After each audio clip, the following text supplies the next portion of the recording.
Chapter 1148. Wake. Wake up. Quickly wake up. In a daze, Noah seemed to hear a very pleasant voice calling out to him, causing him to frown slightly. Wake up. Quickly wake up. That very pleasant voice kept echoing in Noah's ears, without a trace of impatience, but with a slight hint of anger. Frankly speaking, this voice really made Noah feel at ease, making him involuntarily want to continue sleeping. But at this time, when his consciousness had somewhat recovered, Noah felt a piercing pain in his body. Feeling the piercing pain coming from his body, no matter how comfortable the voice calling out to him was, Noah couldn't continue sleeping. Immediately, Noah used all his strength to whip his mind, slowly awakening his consciousness and opening his eyes. And when he opened his eyes, Noah heard a somewhat happy and pleasant voice. "Oh, you finally woke up?" It was this voice that had been calling out to Noah. With a half-awake consciousness, Noah turned his head with difficulty and looked at the source of the voice. That voice was right beside Noah. It came from a young girl. She looked to be around 13 or 14 years old, was very cute, had a pair of dark green eyes, and a pair of winged ornaments on her head. Her hair was the most dazzling golden color, very curly and very long. She was wearing a cloak, but her feet were bare on the ground. This extremely cute young girl squatted beside Noah, looked at Noah's face, tilted her head, and revealed a happy smile. "I thought you really wouldn't wake up, inconceivable young man." Inconceivable young man. Until now, there was only one person who would call Noah this way. Mavis Viamilio. She was the first president of the fairy tale, the one who once passed on the 3 major spells of the fairy tale to Noah.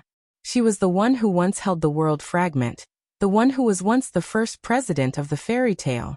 First generation. Noah looked at Mavis in a daze. "Why are you here? What? Have you forgotten?" Mavis said very patiently. "You even forgot what happened before you lost consciousness?"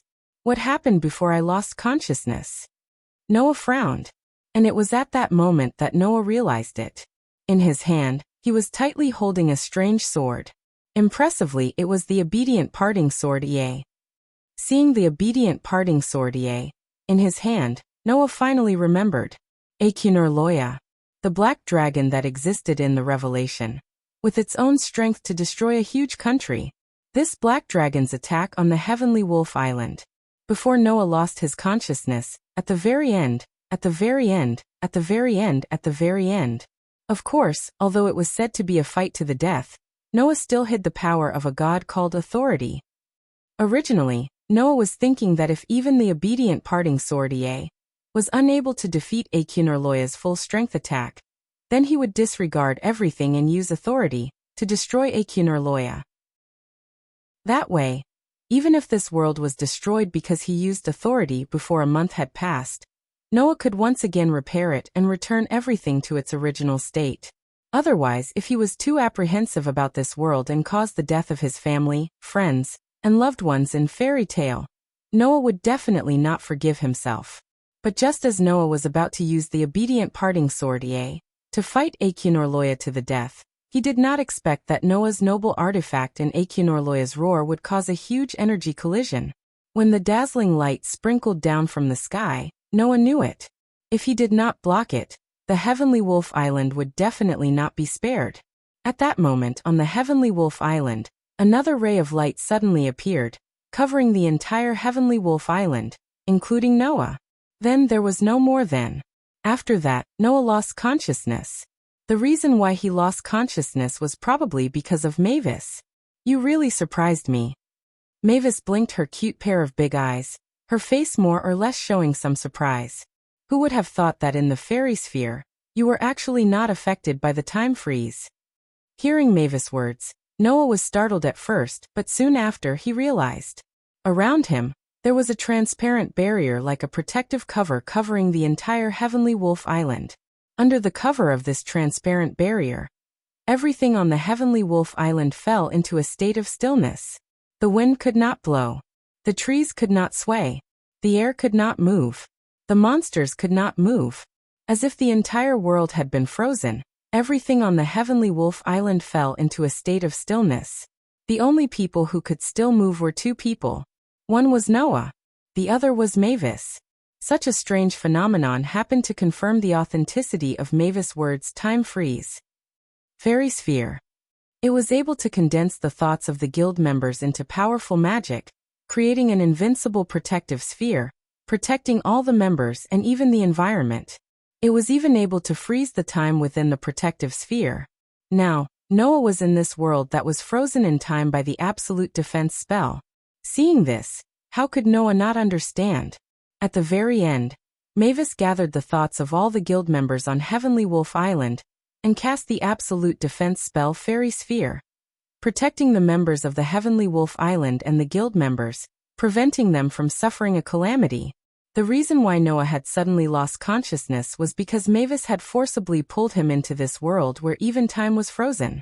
Now that he had regained consciousness, it was only because Noah had a curse resistance physique that he was able to repel the time freeze of the fairy sphere.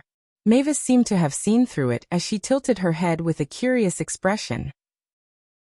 You seem to have some kind of physique that can nullify the power of magic. What an inconceivable physique, as expected of an inconceivable youth. Upon hearing that, Noah could only laugh bitterly before he hurriedly inquired. First generation, where are my companions? Don't worry, they are also fine. Mavis comforted him. It's just that they're all stuck in the frozen time of the fairy sphere, so they can't move around like you. They have to wait until the fairy sphere is removed. Is that so? Noah let out a sigh of relief. That's good. However, after hearing Noah's words, Mavis shook her head instead. No, I can't say that it's completely good. Noah was stunned. What do you mean? It's exactly what it means. Mavis said. Right now, I have no way to remove the fairy sphere. Therefore, for a short period of time, the members of the guild will have to remain in a state of deep sleep. You can't remove the fairy sphere? Noah hurriedly asked. Why? The reason is very simple. This time, it was Mavis' turn to bitterly laugh. Because I'm just a specter. I don't have any magic power. Being able to activate the fairy sphere was only possible by condensing everyone's thoughts into magic power. But if I want to dispel it, it's very difficult for me to do it all at once without magic power. I can only do it slowly. Slowly. Noah frowned. How slowly? I can't be sure. Mavis's eyes flashed with wisdom. However, if my calculations are not wrong, it would take me at least 7 years to remove it. 7 years. Noah was stunned. That long? There's no other way. Mavis smiled cutely. Who asked me to be a spirit? Mavis's smiling face was so adorable that it could kill. However, Noah could not bring himself to smile. Chapter 1149. 7 years. It would take 7 years to dispel the power of the fairy sphere and release the sorcerers of fairy tale from this world.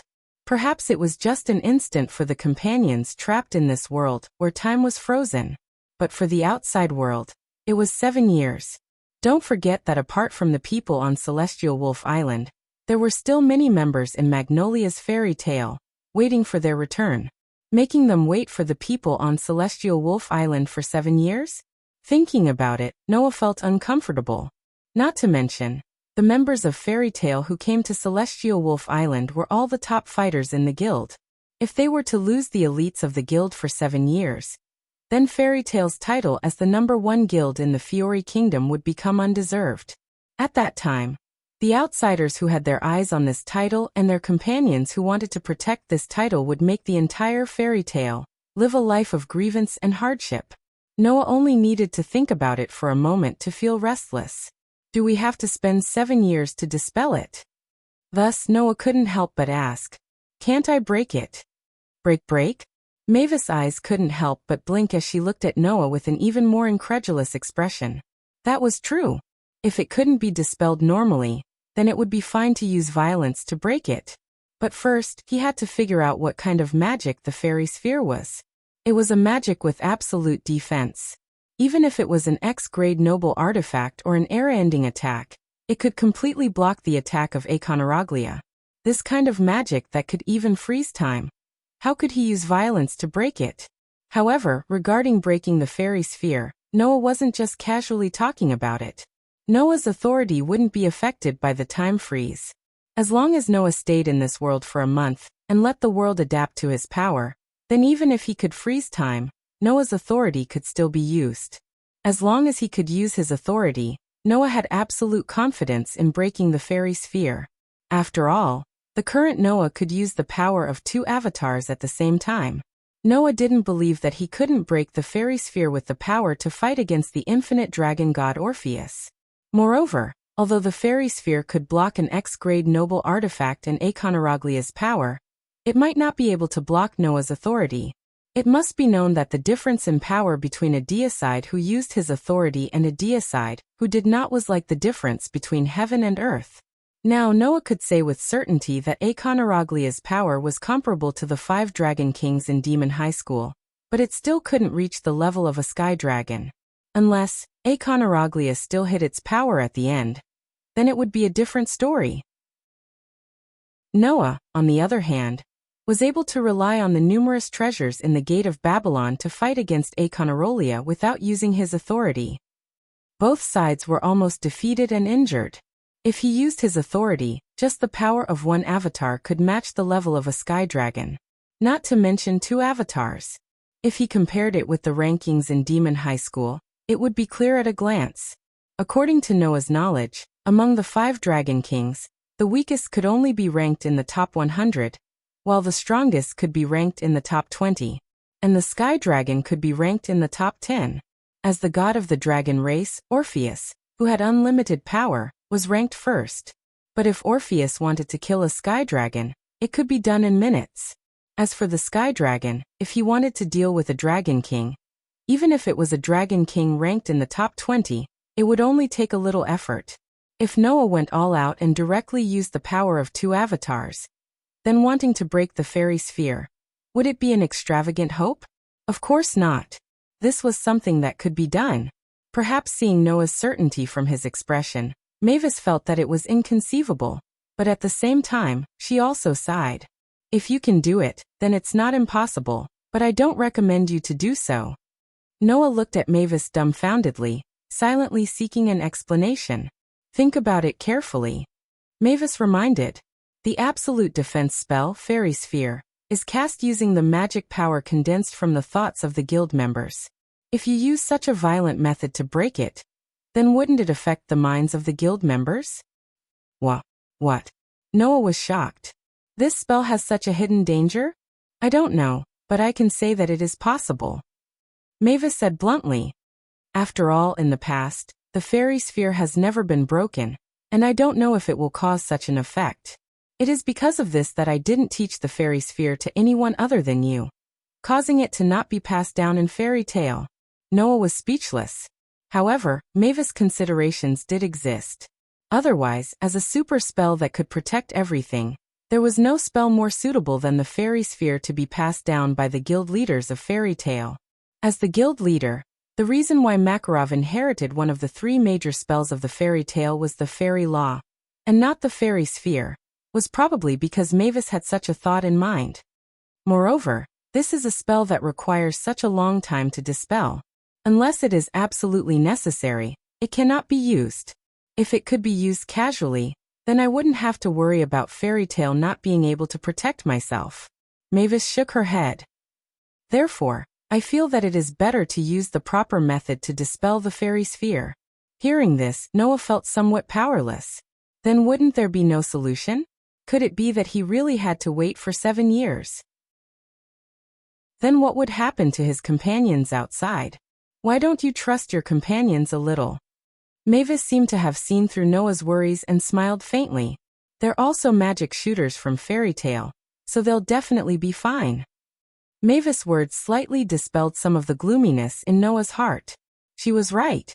As the magic shooters of fairy tale, they would definitely have no problem with it. Moreover, Noah had made a lot of preparations before coming to Heavenly Wolf Island, because of his uneasy state of mind. Now, it seemed that those preparations were not in vain. If he were to rely on those, even if it was not enough, fairy tale would be able to hold on. At the very least, it should be able to hold on for 7 years without a problem. Just as Noah was immersed in his thoughts, Mavis suddenly moved her incomparably cute face closer to Noah's and suddenly smiled. Undoubtedly, you are also trapped here and you are not frozen. You will have to live here alone for 7 years. Aren't you worried about yourself? Hearing this, Noah was silent. Live here for 7 years? That would not do. Although it was somewhat unfair to his companions, rather than wasting 7 years here, Noah would rather spend his time in another world. Perhaps, that way, he could find a way to release his companions in advance. Chapter 1150. After that, Mavis expressed that as a specter, she was not like Noah who was trapped on Skywolf Island by the fairy sphere. Furthermore, because she could not do anything violent to the fairy sphere, she could only obediently choose to be trapped. As a specter, Mavis advocated for freedom. Therefore, under Noah's dumbfounded gaze, Mavis was like a cute little fairy, or like a mirage, smiling as she passed through the barrier of the fairy sphere. When she arrived outside Skywolf Island, she began the work of removing the fairy sphere. Regarding this, Noah could only express his envy, jealousy, and hatred. However, there was nothing he could do, and he could only resentfully hide in the depths of Skywolf Island. After visiting every corner of Skywolf Island to take a look at his companions who had been frozen and sealed, and after confirming that nothing had happened to them, Noah relaxed and chose to return to the world space. Alim in the pure white world as usual, all the worlds in the form of feathers welcomed Noah as they fluttered around him like happy little birds.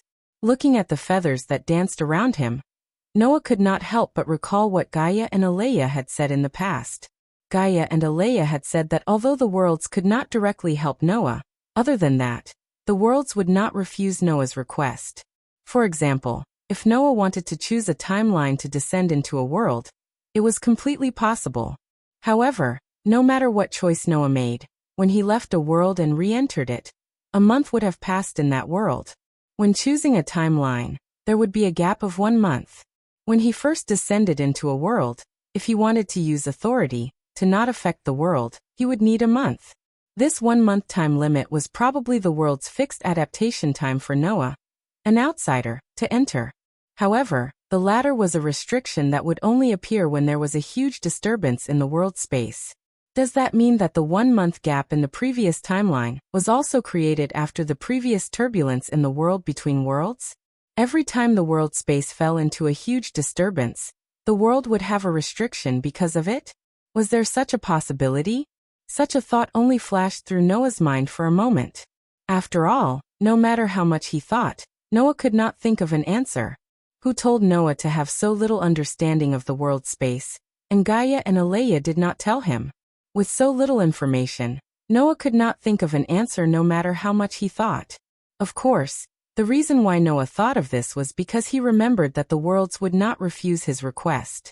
If possible, Noah really wanted to propose to the world that he be teleported out of the fairy sphere's heavenly wolf island and return to the fairy tale, so that he could take care of everything before doing anything else.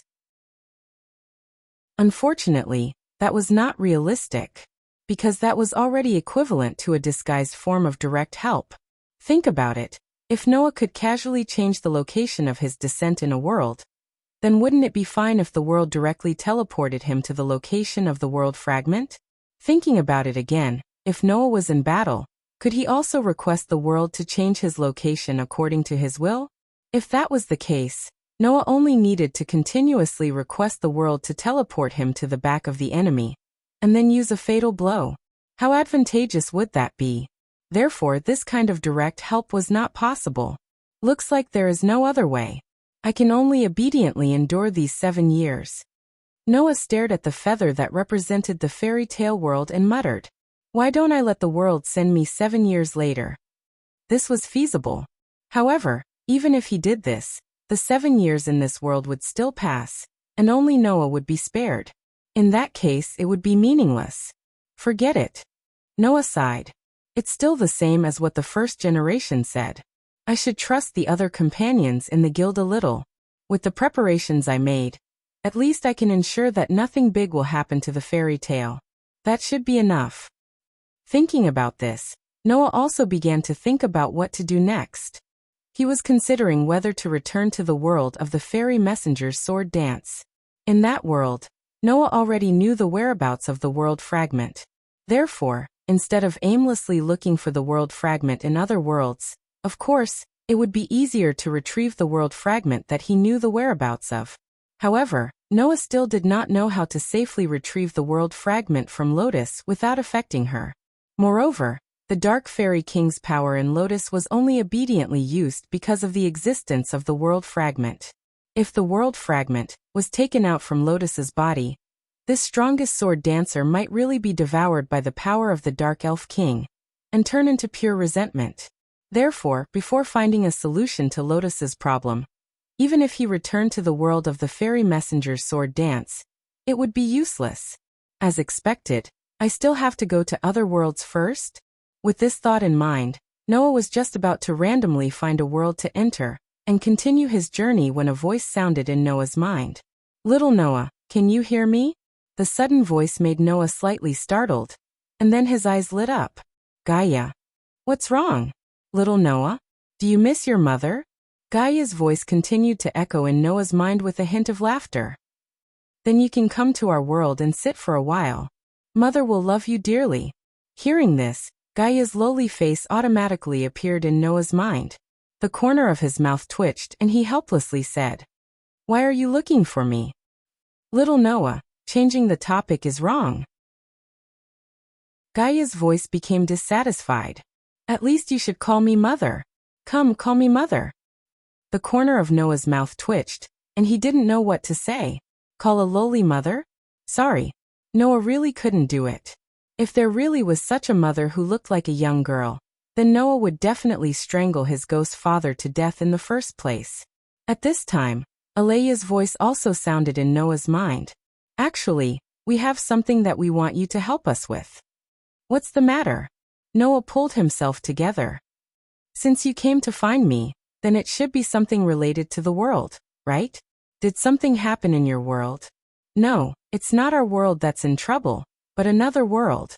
To be more precise, it should be two worlds," Aleya said straightforwardly.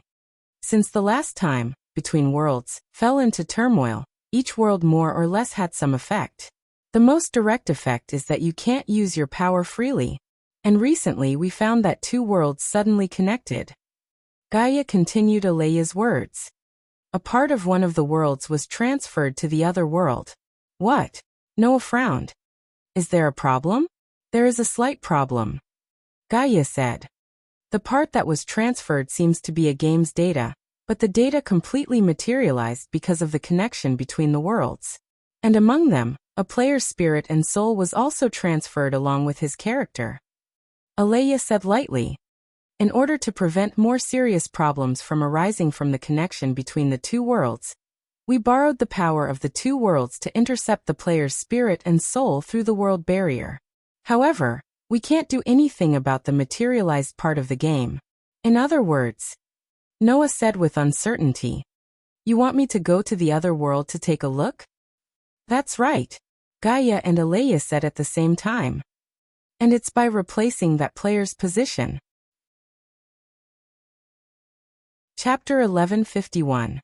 Every time he arrived in a new world, Noah felt different. Sometimes it was like sitting on an invisible train, moving along with the train. Sometimes it was like sitting in an elevator. Sometimes it was like being thrown in by an invisible hand. Sometimes it was like being suspended in midair, without any force. This time, Noah felt like jumping into a bottomless sea. Although he could continue to breathe, his whole body kept sinking. It was not until the feeling of standing on solid ground came that Noah felt it. He seemed to be sitting on an ice-cold chair. Immediately, Noah slowly opened his eyes. At this moment, a face appeared in Noah's vision. As if intending to stick to Noah's face, the face was very close. Suddenly, Noah shivered and quickly raised his head, pulling a distance away from the face. The owner of the face seemed to be shocked by Noah's overly intense reaction, and quickly pulled a distance away, half kneeling on the ground as if flattered. "I'm very sorry, Sir Noah. Did I scare you?" This was a very pleasant voice. Until hearing this voice, Noah more or less reacted and saw the full appearance of the owner of the voice. It was a young girl. A very beautiful young girl. It was as if she had walked out of a dream and accidentally stumbled into the real world. That level of beauty. looking at this beautiful young girl half kneeling on the ground. A piece of information that did not belong to him flashed in Noah's mind, and then he showed a look of understanding. There was no doubt that before this, Noah had never even seen this beautiful young girl in front of him, let alone do anything that could make such a beautiful young girl call him sir, and perform such a subordinate's etiquette. However, a piece of information that did not belong to him flashed in Noah's mind, but it made Noah understand everything at once, including the name of this beautiful young girl in front of him. So Noah spoke without hesitation. Yerbet. Yes, Sir Noah. The beautiful young girl, who was called Yerbet by Noah, raised her head, with an expression that seemed to be flattered and extremely happy, and smiled at Noah. Excuse me, do you have any orders? Noah didn't say anything. Instead, he looked around and saw the situation around him. This was a very vast and tall room. The position of the ceiling was quite high.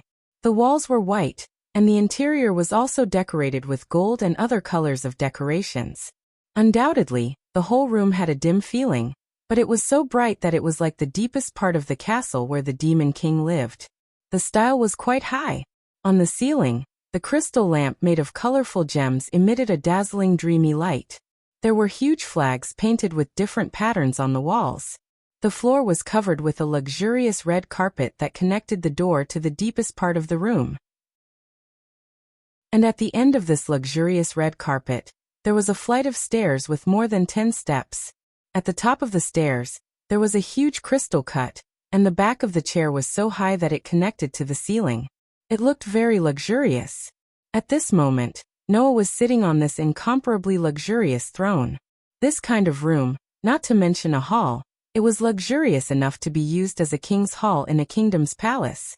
And this was indeed a place that was equivalent to a king's hall in a kingdom's palace. Throne Hall. Located in the deepest part of the tomb called Nasarek.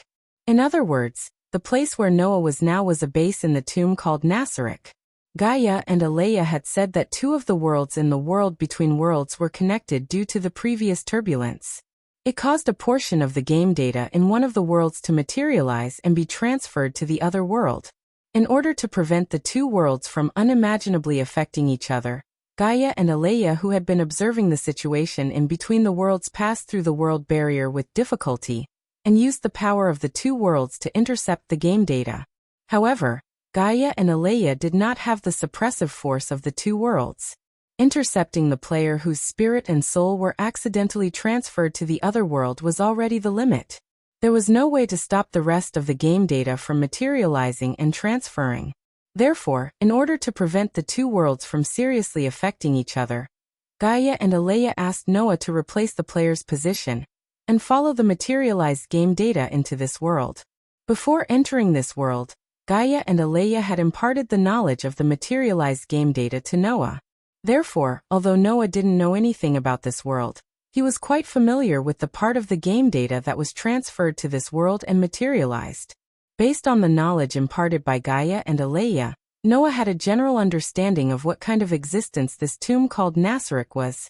Simply put, the great underground tomb of Nasarek was just a guild stronghold in a game. Everything in this stronghold was designed by the guild players in the game. This included everyone in the stronghold. Yerbade was an NPC in the great underground tomb of Nasarek. When the great tomb of Nasarek was materialized in this world, the girl who was originally just an NPC seemed to have been given a real personality and soul. She came back to life. Therefore, Noah curiously sized up Yerbade. It had to be said that Yerbade was truly a peerless beauty. She had a gentle smile on her face. She wore a pure white dress that complemented her beautiful black waist-length hair. Her pair of golden irises and vertical oval pupils looked a bit strange, but it did not diminish her beauty. Instead, it made people feel that she was exceptionally beautiful.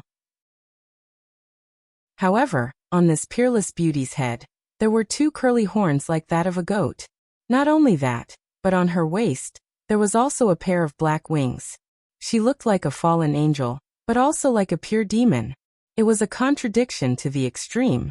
However, it was this contradiction that made Yerbade possess a beauty that others would be infatuated with. It was likely that such a girl could only be casually created in a game. In reality, It was very unlikely that such a girl would appear. Under such circumstances, Noah stood up with a bit of curiosity. He walked around Yerbade while clicking his tongue in wonder, as if he was appreciating something. She really is quite beautiful. It's a waste to stay in such a place that doesn't see the light of day. From the name Great Underground Tomb of Nasarek, one could roughly guess what kind of place it was. It was made up of a total of 10 underground spaces, which were divided into 10 floors. The first, second, and third floors were tombs. The fourth floor was an underground lake. The fifth floor was an ice river. The sixth floor was a jungle. The seventh floor was magma. The eighth floor was a wilderness. The ninth floor was a chalk castle. The 10th floor was the throne room. And these 10 floors were all underground. As for the area above ground, it was just a relatively large tomb. For such a beautiful girl like Yerbade to stay in such a place that didn't see the light of day, especially in the deepest 10 floors. It was truly a waste. These words from the bottom of his heart made Yerbade look like a girl in love who had been praised by her sweetheart. A deep blush appeared on her face as she looked at Noah with a gaze filled with love. To be able to receive the praise of the Almighty Sovereign. Even if I were to die right now, I would not have any regrets. Noah's expression completely froze. Especially when he saw the extremely deep love and infatuation in Yerbade's eyes. All of the appreciation in Noah's heart disappeared, and was replaced by a deep sense of speechlessness. He was completely speechless. What was the person who designed Yerbade thinking? Chapter 1152. In Between Worlds. Using the two worlds that were connected to each other, part of the game's data was transferred from one world to the other. Part of the game's data was also instantiated, which was the Great Underground Tomb of Nasarek. To be more precise, it should be said that all the people, things, and objects in the Great Tomb of Nasarek had been materialized and moved into this world. Originally, there should have been a player who was transferred into this world along with the instantiated data. A player from the guild that created the Great Underground Tomb of Nasarek as their stronghold. Of course, as the creator of the Great Underground Graveyard. This player was the absolute ruler, and creator of the Great Underground Graveyard. He was an existence that couldn't be disobeyed. Gaia and Aleya had intercepted this player's soul, and allowed Noah to replace this player's position, and enter this world with the Great Underground Tomb of Nasarek. This did not mean that Noah had become this player, but rather that he had replaced this player's position.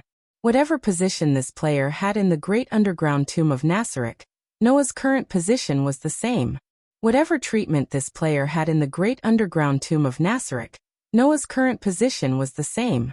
Naturally, whatever the people in the Great Underground Tomb of Nasarek treated this player, they would treat Noah the same way. In other words, these NPCs had replaced the player's name with Noah's. As such, Noah was not surprised that Yerbade treated him like a subject. As one of the NPCs in the Great Underground Tomb of Nasarek, it was not strange that Yerbade was set to be loyal to the ruler, and creator of the Great Underground Tomb of Nasarek. Now that the player's name had been replaced with Noah's, it was natural that Yerbade's loyalty had also been changed to Noah. However, Yerbade's current performance left Noah speechless. Judging from the intense love and infatuation in his eyes, it was obvious that Yerbade's favorable impression of Noah was off the charts. What did this mean? It meant that before this, the player had set Yerbade to love him. As such, Noah, who had replaced this player's position, became Yerbade's love interest. Just how perverted must one be to set an NPC in the game to love oneself? Could it be that I'm not popular with girls in real life? Under Yerbade's passionate gaze, Noah felt extremely unnatural. Wasn't this development a bit too fast? However, Noah's heart immediately calmed down. This was because before coming to this world, Noah had asked Gaia and Aleya, what if the existence of the great tombs in Nasarek would affect the world so much that it would affect the world itself? What should they do? At that time, Gaia and Aleya only gave Noah one answer: obliterate. Existences that could affect the worlds were existences. This was the method of Gaia and Aleya, the existence known as restraining power. Of course, Noah was not suppressing powers. He was not Gaia or Aleya, so he would not go to such extremes. However, Noah did not want the world to be affected. Therefore, Noah could only decide what to do after he had a better understanding of the tomb in Nazareth. Regarding this, Gaia and Aleia expressed their understanding. However, they also told Noah that if he found it too troublesome, he could simply wipe out the entire underground tomb of Nazareth. This proved that these two suppressive thoughts would not change according to Noah's personality. However, there was no doubt that the future of the great tomb in Nazareth depended entirely on Noah. Even if Yair-Bade loved Noah, Noah could not guarantee that he would let her go just because of this. With that in mind, Noah felt that it was necessary for him to meet the main figures in the great tomb of Nazareth. Immediately, Noah spoke to Yair-Bade in a calm tone. Yair-Bade, tomorrow at this time have the floor protectors come and see me. In fairy tale, Noah was groomed to be the next guild leader of the guild.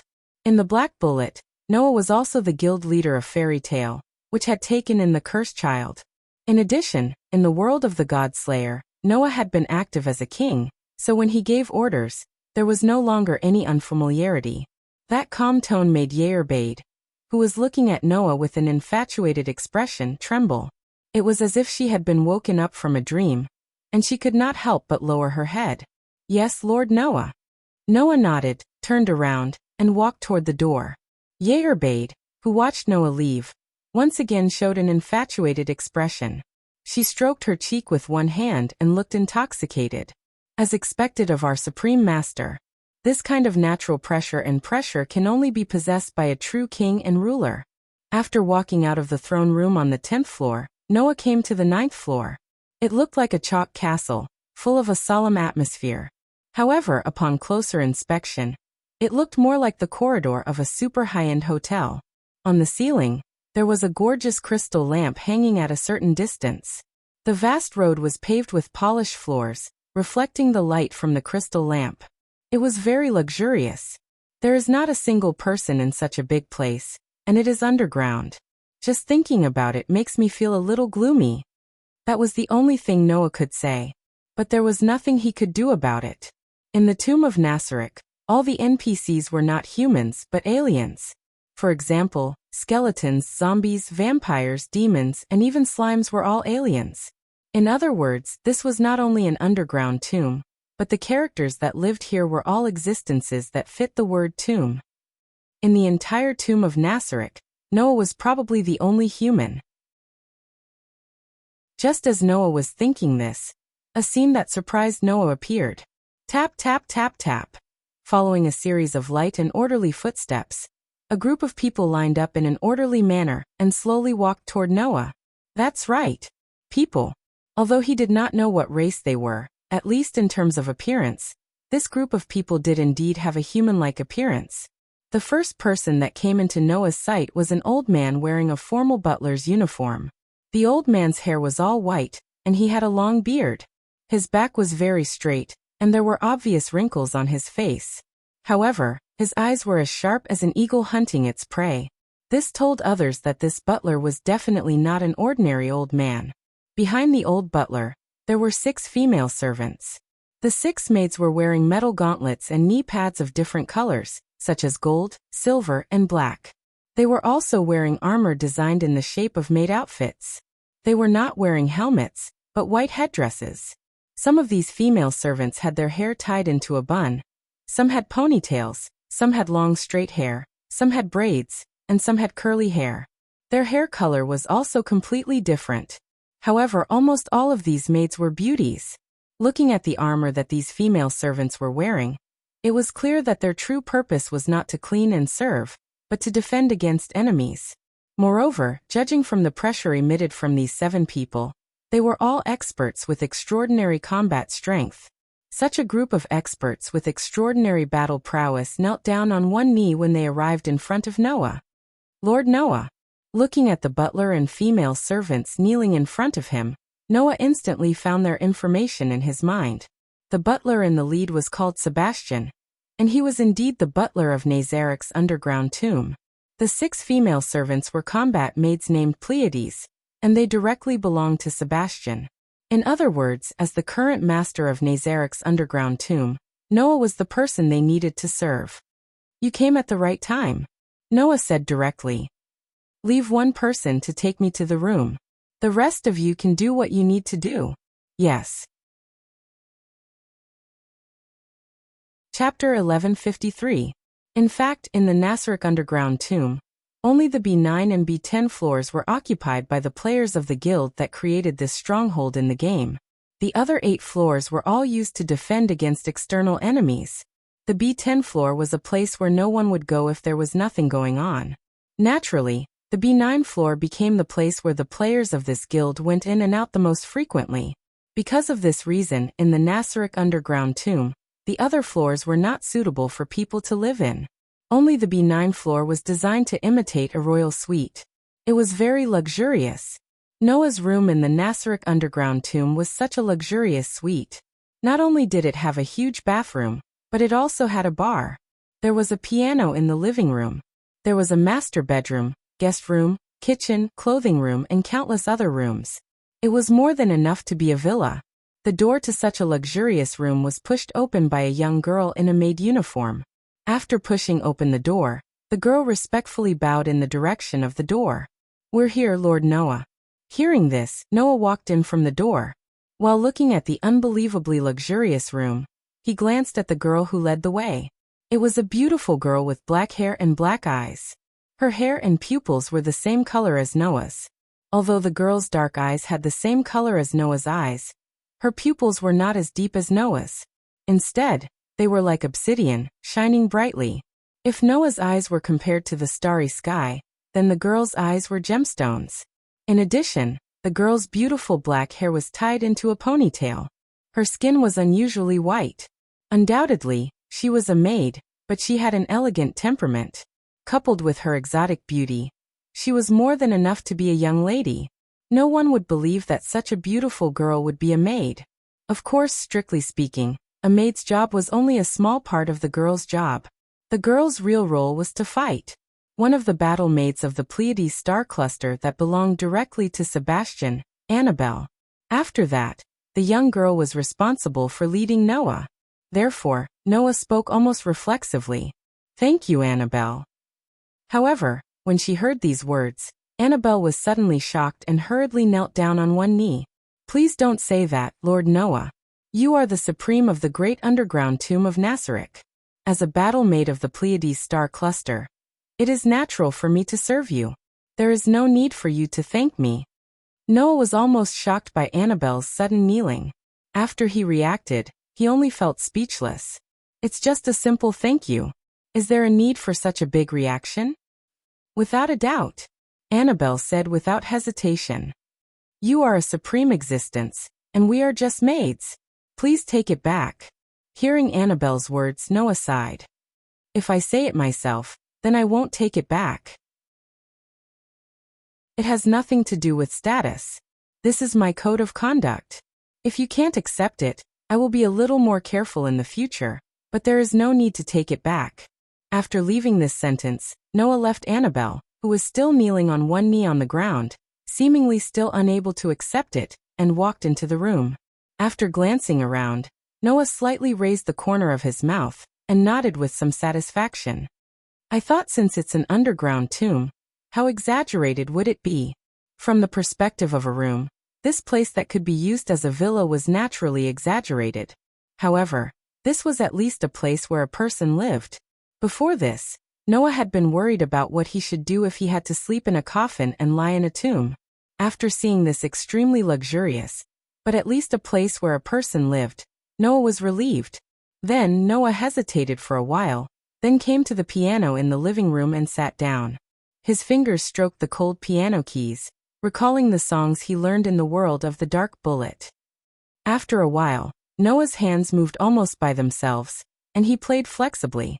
In the next second, the melodious syllables formed a beautiful melody that reverberated throughout the luxurious room. Hearing the pleasant piano sound, Annabelle, who was standing at the door, was startled at first. She looked at Noah's smiling face as he played the piano, and her eyes were full of surprise. Obviously, this combat maid didn't expect that the master she served, the ruler of the entire Nasric underground tomb, could play the piano.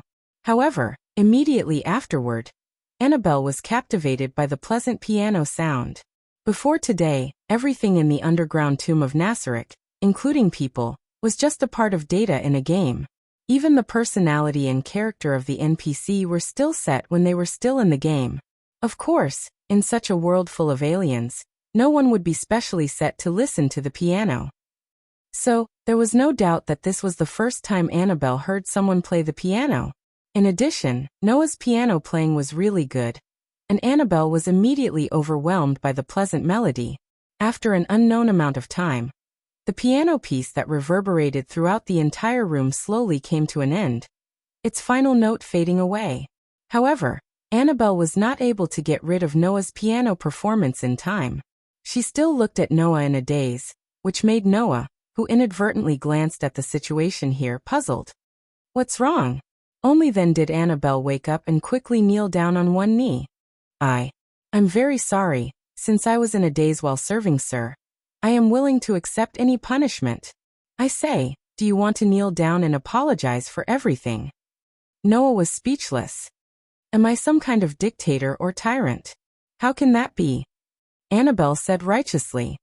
You are the ruler of the great underground tomb of Nasarek. It is because of your supreme existence that there is Nasarek. How can you, who are so compassionate and wise, be a dictator and tyrant? Is it? Noah's expression became unnatural. The heavens had mercy on Noah. He had only arrived in Nasarek today. Before this, Noah didn't even know the name Nasarek. In such a case, how did Annabelle come to the conclusion that Noah was compassionate and wise? Could this also be part of the setting? Do the players want the NPCs to praise themselves like this? Don't they blush?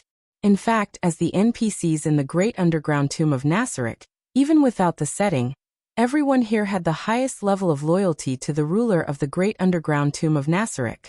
Therefore, not every player loved to play this game. Besides, before this, including Yair, Abed and Annabelle, everyone here was just an NPC. They couldn't even have a conversation. They were just like puppets, obeying the orders of their creators. How could they praise others like this? So Noah left such a misunderstanding. Forget it, let's not talk about this. Noah stood up from the piano, turned his gaze to Annabelle, and suddenly said so. Have you noticed the changes in the great underground tomb of Nasarek? Hearing this, Annabelle was startled. Is that so? Noah nodded slightly as if he got the answer. In other words, you don't even know that the great underground tomb of Nasarek has been moved to another world, right? Another world? Annabelle was slightly surprised. Seeing this, Noah was secretly amused by Annabelle's extremely easy to see through and said to Annabelle, in that case, Annabelle, tell Sebastian to inform Yair, Abed and warn everyone not to go to the surface without permission. Do you understand? If Sebastian was the butler of the entire great underground tomb of Nasarek, then Yair Abed was the general manager. Except for Noah, he was the person with the most authority in the entire Nasarek. Such an order that needed to be obeyed by the entire Nasarek naturally had to be executed by Yair Abed himself. Yes. Annabelle lowered her head without hesitation and accepted the order. Chapter 1154. After Annabelle left, Noah slowly breathed a sigh of relief. Although I don't feel restrained, being treated so respectfully by someone I didn't know before still feels a bit strange. With this thought, Noah left the living room and walked into the inner room. After opening the inner door, a very luxurious room with a large ceiling appeared in front of Noah's eyes. Strictly speaking, this was Noah's room, a place to sleep. In the underground tomb of Nasarek, because everyone was an alien, almost no one needed to eat or sleep like a human. However, as players in the guild that created the tomb of Nasarek, those players were still humans in the real world. Therefore, the players' rooms here were built to be no different from human rooms, but they were relatively more luxurious. This was one of the things that Noah was glad about. After all, although Noah was powerful, he was still a human. He needed to sleep and eat. He just didn't know if a battle made like Annabelle could cook. Then I'll do it myself. It's not like I don't have hands. Leaving such a sentence, Noah walked into the room. As soon as he walked into the room, Noah noticed something.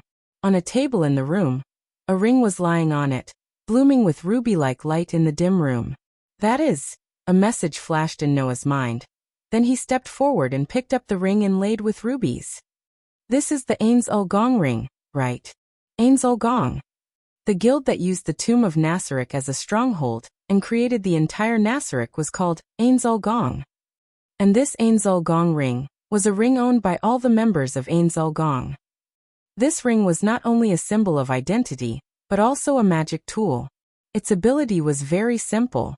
It allowed the wearer to perform unlimited teleportation in the tomb of Nasarek. It could even teleport from the outside to the inside of the tomb of Nasarek. In the tomb of Nasarek, except for a few specific places, the rest of the place had magic effects similar to teleportation and teleportation. Teleportation could not be done at will. Therefore, this ring was quite convenient. Moreover, in the tomb of Nasarek, there was a treasure hall that stored all the weapons, tools, and all kinds of items that the guild members of Ains-ul Gong worked hard to obtain in the game. Only with this ring called Ains-Wul's Ring of Respect could one enter the treasure hall. This is interesting. Noah rubbed the ring in his hand with a look of interest. Maybe I can find something in there that doesn't even have in my treasure hall. As soon as this sentence, a voice sounded in Noah's mind. Master, are you finally going to use other weapons? This voice was immature and cold. However, in this immature and cold voice, Noah was keenly aware of a trace of unhappiness. This made Noah more or less not know whether to laugh or cry. Aster, are you still concerned about the matter of Achanalia? In the battle against Achanalia, Noah used the elven device that Aster transformed into, but it could not even pierce through Achanalia's scales. Of course, that was because Achanalia was a dragon-type creature. Its scales had a great defensive effect against physical and magical attacks. But the main reason was because Noah at that time had turned the energy in the energy source into equal amounts of magic and divine power. This caused the divine power to only exert half of its power. This caused Aster's power to not be able to be fully utilized. Aster was naturally aware of this. However, this cute elven girl who liked to throw tantrums did not let it go at all. She still minded it until now. I am Master's sword. Aster's voice had a rare tinge of sadness. If I can't be used, then I can't be Master's sword. Hearing this, Noah's hand that was rubbing Ains-ur, Ring of Respect, paused for a moment. Then he wore Ains-ur, Ring of Respect, on his finger. Then he pulled out Aster, who had transformed into a small sword, from his waist and raised it in front of him. Aster, come out for a moment. As his words fell, the entire room was greeted with an indescribable silence. After a while, the small silver sword in Noah's hand blossomed with a bright light. In the light, Aster's figure slowly emerged. Like a butterfly, she gracefully landed on the ground. Her long silver hair that reached her waist hung down due to gravity. It was a beautiful sight. Then Aster raised her delicate and cute face. She opened her mysterious eyes and looked at Noah. That delicate face that did not look like a human's, but rather like an angel's or a fairy's, was as emotionless as before. However, that pair of eyes that were filled with mysteriousness had lost some of their luster compared to the past. Those who did not understand Aster would not be able to see anything. But Noah knew that this was a sign that Aster was in low spirits. Slightly bending his knees, he half-squatted in front of Aster. Noah and Aster maintained the same height. Under Aster's gaze, Noah reached out his hand and gently stroked Aster's beautiful silver hair. If I tell you that it's all my fault and not yours, you probably won't be able to lift your spirits, right? Saying this, Noah looked into Aster's eyes and said in a sincere tone, Actually, Aster, you should know that it's not that you're useless, but that I haven't been able to fully draw out your strength. Hearing this, Aster slightly raised his head and looked at Noah. Then he shook his head. That's not true. Master is already able to fully utilize me. Indeed, after this period of training, I am already able to fully utilize you. But being able to fully utilize you doesn't mean that I can fully utilize you, right? Noah said helplessly. After all, it has only been 2 to 3 months since I formed a contract with you. How could I fully draw out your strength? That's not true. Aster said seriously. Master is already very powerful to be able to draw out my strength to this extent in just 2 to 3 months. Even Master Elisha, who was previously known as the Saintess of Salvation, was unable to do so. So sooner or later, I will be able to draw out all of your strength. Noah suddenly smiled. Seeing that I've worked so hard, Aster, you can't throw a tantrum here by yourself.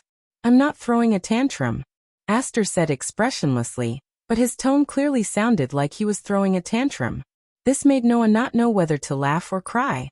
However, Noah wasn't just saying that casually.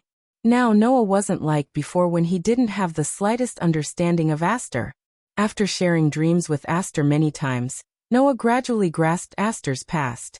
As the strongest sword spirit, Aster's strength was undoubtedly powerful. Not only did the contractor need to pay with his life to exchange for this strength, but he could also rely on his own strength to allow the contractor to destroy the Dark Elf King's strength. How could an ordinary spirit do that?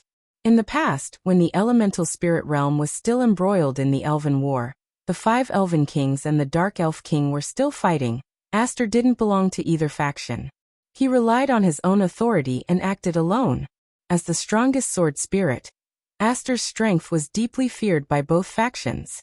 The strongest sword spirit was an existence that even the 5 Elven Kings and the Dark Elf King had to be wary of. Even the Elven Kings had to look at its true strength in a new light. How could such a powerful force be completely lured out by Noah in just 2 to 3 months? I'm still far from it, Noah lamented. When will I be able to fully use Aster? Perhaps I will even be able to slash apart the god's curse on Jerf? Chapter 1155. In the world of fairy tale, Noah had experienced many battles on Celestial Wolf Island. First, he had a battle with Laxes because of the S-rank magic shooter advancement exam. Then, because of the monsters that jumped out from time to time on Celestial Wolf Island, he fell into an almost endless battle. On top of that, they had to engage in an all-out battle with the Grimoire Heart that was attacking them. On Celestial Wolf Island, Noah had fought many battles. Of course, whether it was Laxes, Azuma, or Hades, to Noah, they were not difficult opponents, not to mention the rest. Therefore, the battles with these people were actually quite easy. The most important one was the battle with the Black Dragon, Aconarolia. Without using his authority, Noah used all his skills in the battle with the Black Dragon that existed in Tacit Revelation. After that, Noah immediately returned to Between Worlds. Under Gaia and Alea's request, he followed Nasarek and descended into this world together. He did not rest for a second in between. This way, no matter how vigorous Noah was, once he lay on the bed, he would immediately fall asleep. Therefore, when Noah woke up, it was almost the next morning. After a comfortable sleep, Noah opened his eyes, stretched, and then lifted the blanket, intending to get up. However, just as he was about to get up, Noah felt a soft and comfortable weight in front of him, making him slightly startled. Then, as if thinking of something, he looked in front of him. Master! Her long silver-white hair was not messy in the slightest as it flowed down her slender back, complementing her milk-white skin. Lying on top of Noah's body, Aster seemed to be sleeping soundly. She tightly hugged Noah's neck. Her small lips were still murmuring Noah's name. That look was simply adorable to the max. Aster, you're not wearing clothes again. Noah's expression more or less carried a trace of helplessness, but it was more of a doting feeling. Although it could not be said that he was used to it, but with Aster's appearance in front of him from time to time, Noah would not make a fuss like before. After paying attention to not look at some parts of Aster's body that he should not look at, Noah carried a doting mood and lightly stroked Aster's head. Ugh! Aster, in her sleep, seemed to be able to feel Noah's touch and let out a comfortable sound. Her expression became more peaceful, and she slept more soundly. Seeing Aster like this, even Noah didn't have the heart to wake up this cute elf girl. Let Aster sleep for a while. With such thoughts in mind, Noah stroked Aster's head while he was sleeping. Moreover, I can also slightly update my ability value. After finding such an excuse for himself, Noah continued to stroke Aster's head, and then closed his eyes. After converting the unlimited energy in his body into divine power, he let the divine power flow out from the divine power source and spread throughout his body. Noah's mind was immersed in the engraving on his back. A familiar light source lit up from Noah's back, bringing along complex and mysterious characters that jumped back and forth in the air, gradually changing. During this time, Noah's mind gradually received the feedback of the updated ability value, automatically appearing the information of the updated ability value. Noah LV.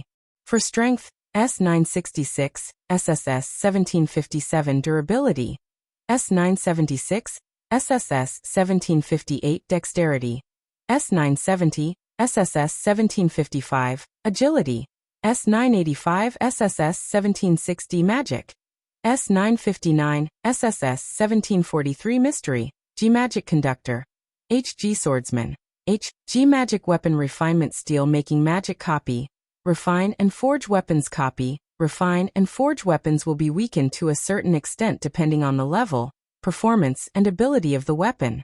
Copy, refine and forge weapons will be maintained for a certain period depending on the level, performance and ability of the weapon. Swords protection permanent magic. Permanent protection will be obtained according to the attributes of the contract spirit. Contract spirit as a sword spirit, obtain the protection of the sword spirit and weaken physical attacks. The degree of weakening will be increased or decreased according to the strength and ability of the target. Cold smelting quick attack magic gradually turn the target into steel. Successful tempering will cause the target to shatter. Tempering speed will be determined according to the strength and ability of the target. Skills protection from the world permanent skill. Equivalent to luck. Events that are directly related to luck will eventually lead to the most favorable result. After the updated ability value, Noah was more or less surprised. Proficiency increased by about 4,000. Isn't this too fast? Since leaving the world of looking for a chance encounter in the underground city, there was no longer a way to kill a large number of monsters like in the underground city to obtain enough experience points to level up. Noah had not improved by such a large margin for a long time. Moreover, compared to any of the previous times, the improvement this time could not be said to be small. Not to mention, even the development ability, magic conductor, and swordsman, had improved by a stage. It must be known that compared to the basic ability, the improvement of the development ability was more difficult because there was no proficiency. Basic ability proficiency increased by about 4,000, and 2 development abilities improved by a stage. If this were to happen in the world of looking for a chance encounter in the dungeon, this would be an impossible situation. Not to mention, Noah was a LV4 level 2 adventurer, and his all ability value was at the S stage. To be able to improve so much under such circumstances, it was really a bit unbelievable. However, Noah also understood the reason. The battle with Aconarolia increased my experience points by a lot. After all, Aconarolia's strength was stronger than any floor master in the underground city. A level 4 floor master like Goliath would probably be killed with a slap. Now my physical ability should be better than Hercules in the form of a servant, right? Noah slowly opened and closed his palm, feeling the strength and feeling when he clenched his fist. Finally he came to a conclusion. It should be more or less better, but it would be difficult to completely crush him. It was like taking 2 eggs and colliding them with each other. One of the shells was slightly harder than the other, but if they collided together, the result would be that both eggs were broken. To completely crush Hercules in the form of a servant, Noah estimated that he would have to level up to LV5 and become a level 1 adventurer. Thinking of this, Noah was about to get up when the door was knocked. Then, a voice came from outside. "Lord Noah, may I ask if you're awake?" Annabelle. Noah, who recognized the voice, responded directly. "I'm awake. What's the matter?" "Yes," Annabelle said. "Sir Yeerbait has gathered all the guardians in the throne hall according to Sir Noah's instructions." "Oh." Noah raised his eyebrows and smiled slightly. "I'll go over now." After spending about 10 minutes washing up, Noah walked out of the room, took Annabelle, and walked down to the door of the throne hall. At this time, Annabelle, who had been walking behind Noah to show Noah's leader position, took a step forward. For the first time, she passed Noah's position and came to the door. Before Noah could, she helped Noah open the door of the throne hall. Gotcha. Amidst the heavy echoes that sounded like the doors of a castle being opened, the vast royal hall was presented before Noah. Noah immediately saw it. In the throne room, there were 6 people waiting here. They seemed to be discussing something. It wasn't until Noah appeared that the 6 people who were talking looked in the direction of Noah, and then they all knelt on one knee. Chapter 1156. The underground tomb of Nasarek came from a game called Yggdrasil. Since it was a game, there would naturally be levels. In Yggdrasil, regardless of whether it was the level of characters, monsters, or NPCs, the maximum level was 100. In the underground tomb of Nasarek, there were no more than 10 max-level NPCs. Most of these max-level NPCs had been given the position of guardian and were in charge of managing one or more floors. In the game, these NPCs were also the bosses of each floor of the underground tomb of Nasarek and were in charge of fighting enemies. Therefore, if Noah wanted to understand the underground tomb of Nasarek, he naturally had to start with these max-level guardians. This was the reason why he had asked Yerbade to gather all the guardians. Therefore, Noah cast his gaze on the guardians who were kneeling on one knee in the throne room, and the first thing he noticed was a girl. It was a young girl wearing a black evening gown. The dress was swollen like a cake dress. Her upper body was draped in a cardigan decorated with lace and ribbons. She also wore long lace gloves on her hands. Almost no skin was exposed. She looked to be about 14 or 15 years old, and still had a childish air. Her facial features were quite regular, but her skin was abnormally pale like white wax. Her long silver gray hair was tied to one side and hung down. She was cute and beautiful, but her chest was a little inconsistent with her age, and appeared to be high and bulging. She was the guardian of the first, second, and third floors of the underground tomb of Nasarek Zaisha Bradfren. Next to Zaisha was an alien that emitted a cold aura. It had a huge body that was more than 2 meters tall, and its entire body was ice blue like ice. It looked like an insect that walked on 2 legs. It looked like a mantis, a grasshopper, or a fusion of the two and transformed. It had a tail that was twice as long as its height, and its entire body was covered with sharp icicle-like spikes. It also had a seemingly strong and powerful jaw. This xenomorph had 4 arms and a chilling aura emanating from its body. Its icy blue exoskeleton looked like a suit of armor. Its shoulders and back even bulged out like icebergs. It gave off a creepy feeling, but at the same time, it also gave off a majestic aura. It was the guardian of the 5th level of the great tomb of Nasarek Cositas. Opposite Zaisha and Cositas, there were 2 children kneeling on one knee. The 2 of them looked exactly the same. They looked to be around 10 years old, and both of them had a pair of pointy ears, slightly tanned skin, and short hair that reached their shoulders like golden silk. It was obvious at a glance that these 2 children were twins. The only difference was that one of the twins had a bright expression on his face and wore white trousers on his lower body, while the other had a weak expression and wore a white skirt on her lower body. Other than that, the rest of their body parts were almost identical. The one wearing the white trousers was the older twin, the guardian of the 6th level of the great tomb of Nasarek Bella Fiora. The one in the white dress was the younger of the twins, Mare Bello Fiori, one of the guardians of the 6th level of the great catacombs of Nasarek. It was emphasized again. The one wearing trousers and looking as cheerful as the sun was the older sister. The one wearing the skirt and looking very weak, making people want to protect her, was the younger brother. The one being boyish was the older sister. The one with the weak aura was the younger brother. Because it was very important, it was best not to forget. As for the remaining person, he was about 180 centimeters tall. His skin was tanned as if he was often exposed to the sun. He had an Asian face and his combed back hair was quite black. He also wore a pair of round-rimmed glasses, a British-style suit, and a tie. He looked like a rather capable businessman. Behind him, there was a silver metal tail. There were 6 spikes at the front of the tail, and light black flames constantly swayed around it. His entire body gave off an evil aura. He was the guardian of the 7th level of the great tomb of Nasarek Demiugos. In front of these 5 people, Yerbella was like a leader. She led a group of guardians, and also respectfully knelt on one knee. This was because this beautiful girl was the chief guardian of the entire great tomb of Nasarek Yerbella.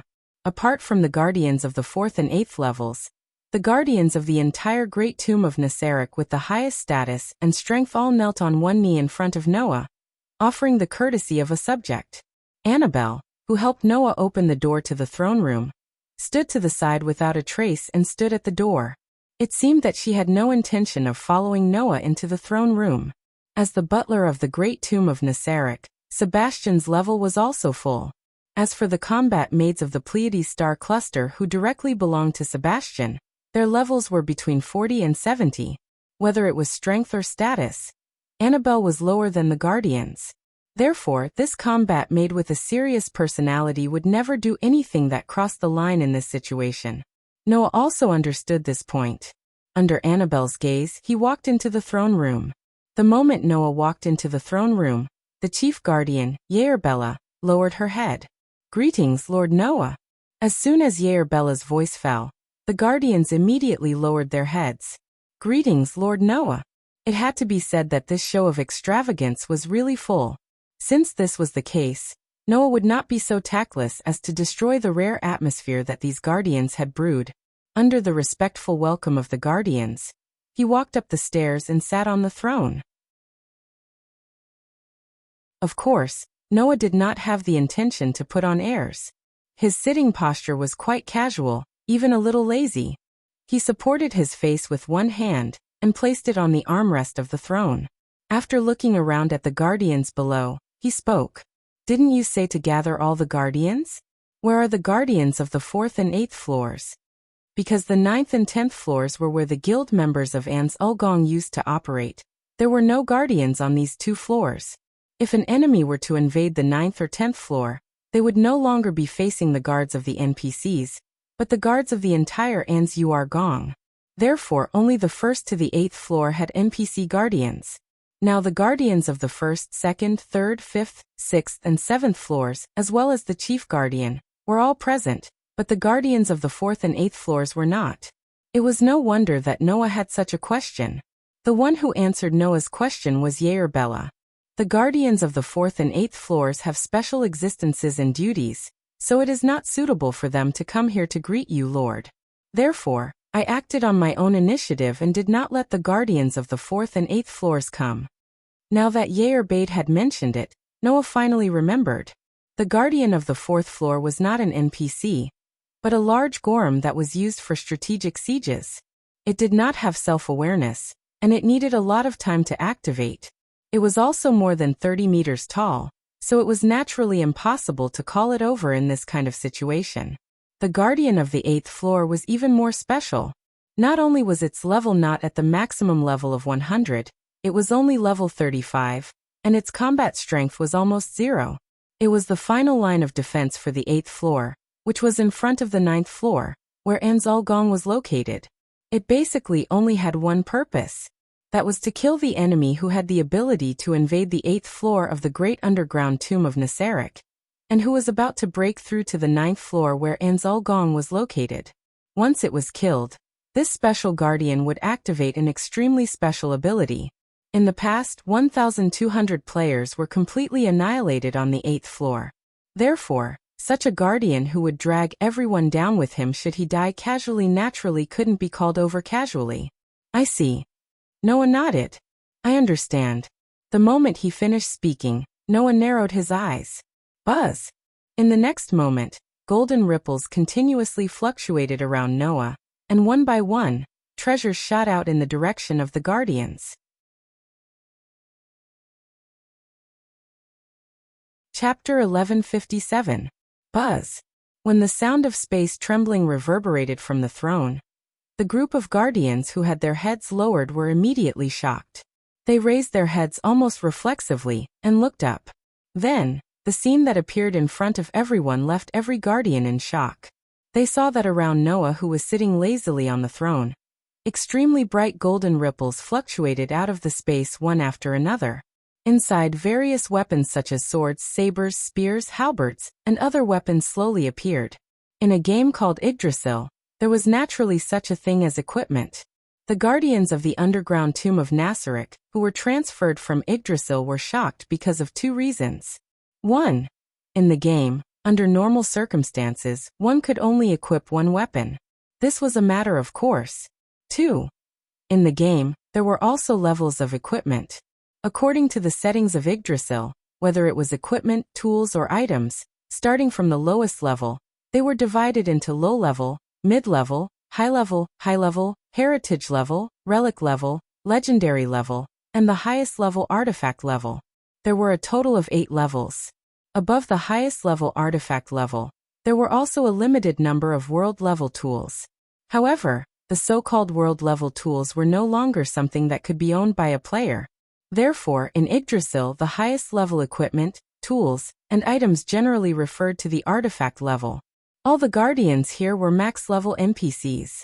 However, even so, among the guardians present, the only equipment that could be owned was the artifact level. Now, the scene that appeared in front of the guardians subverted their hearts. Under normal circumstances, one could only equip one weapon, but Noah was using more than 10 weapons at this moment. In the case where even a full-level guardian could only hold one artifact-level weapon, the weapons that Noah took out at this moment were almost all comparable to, or even surpassing the brilliance of a divine artifact-level weapon. Therefore, the group of guardians only had time to be shocked. In the next second, the sabers, swords, spears, halberds, and other weapons that were reflected in the brilliant golden ripples trembled and suddenly burst out, falling one by one like thunder. Boom!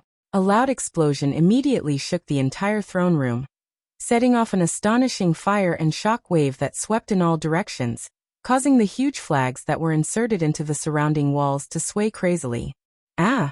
The group of guardians who had reached full level in Yggdrasil were blasted away by the astonishing flames and shock waves. They screamed and rolled on the ground one by one under the attack of bursting scorch. After rolling a few times, they stopped. In the throne room, the shockwaves gradually subsided, but the astonishing flames were still in the air, illuminating the entire somewhat dim space. It also told everyone present that what had just happened was real. Noah began to attack the guardians who had presented themselves to him as his subordinates. The sudden development made all the guardians who were blasted away. Not to mention the guardians, even Annabelle, who was waiting at the door, was shocked.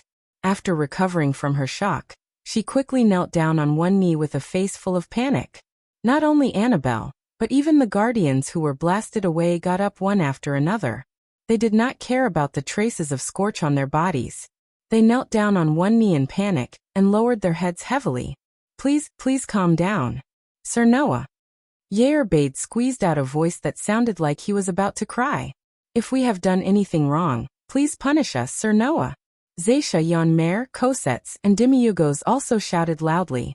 Please punish us, Sir Noah. Obviously, everyone thought that they had done something wrong and angered Noah, which made Noah suddenly attack them. In this regard, Noah just stood up, walked forward slowly, and spat out indifferent words. No, you didn't do anything wrong. It's just that I don't like you, so I blasted you away. This sentence made everyone, led by Yerbade, widen their eyes in disbelief. Because I don't like you? Because I don't like you, so I blasted everyone away? The guardians of the big underground tomb in Nasarek almost couldn't believe their ears. What? Noah said indifferently. Do you think I'm rude and unreasonable? No. I wouldn't dare. Yerbade bit his lip, and his shoulders trembled. As a supreme sovereign, how can you be rude and unreasonable? However, Noah denied Yerbade's words. No, this is the so-called rude and unreasonable. Moreover, there is nothing more rude and unreasonable than this. After saying this, Noah slowly raised a hand to his side. Therefore, I have to tell you that I will be even more rude and unreasonable from now on.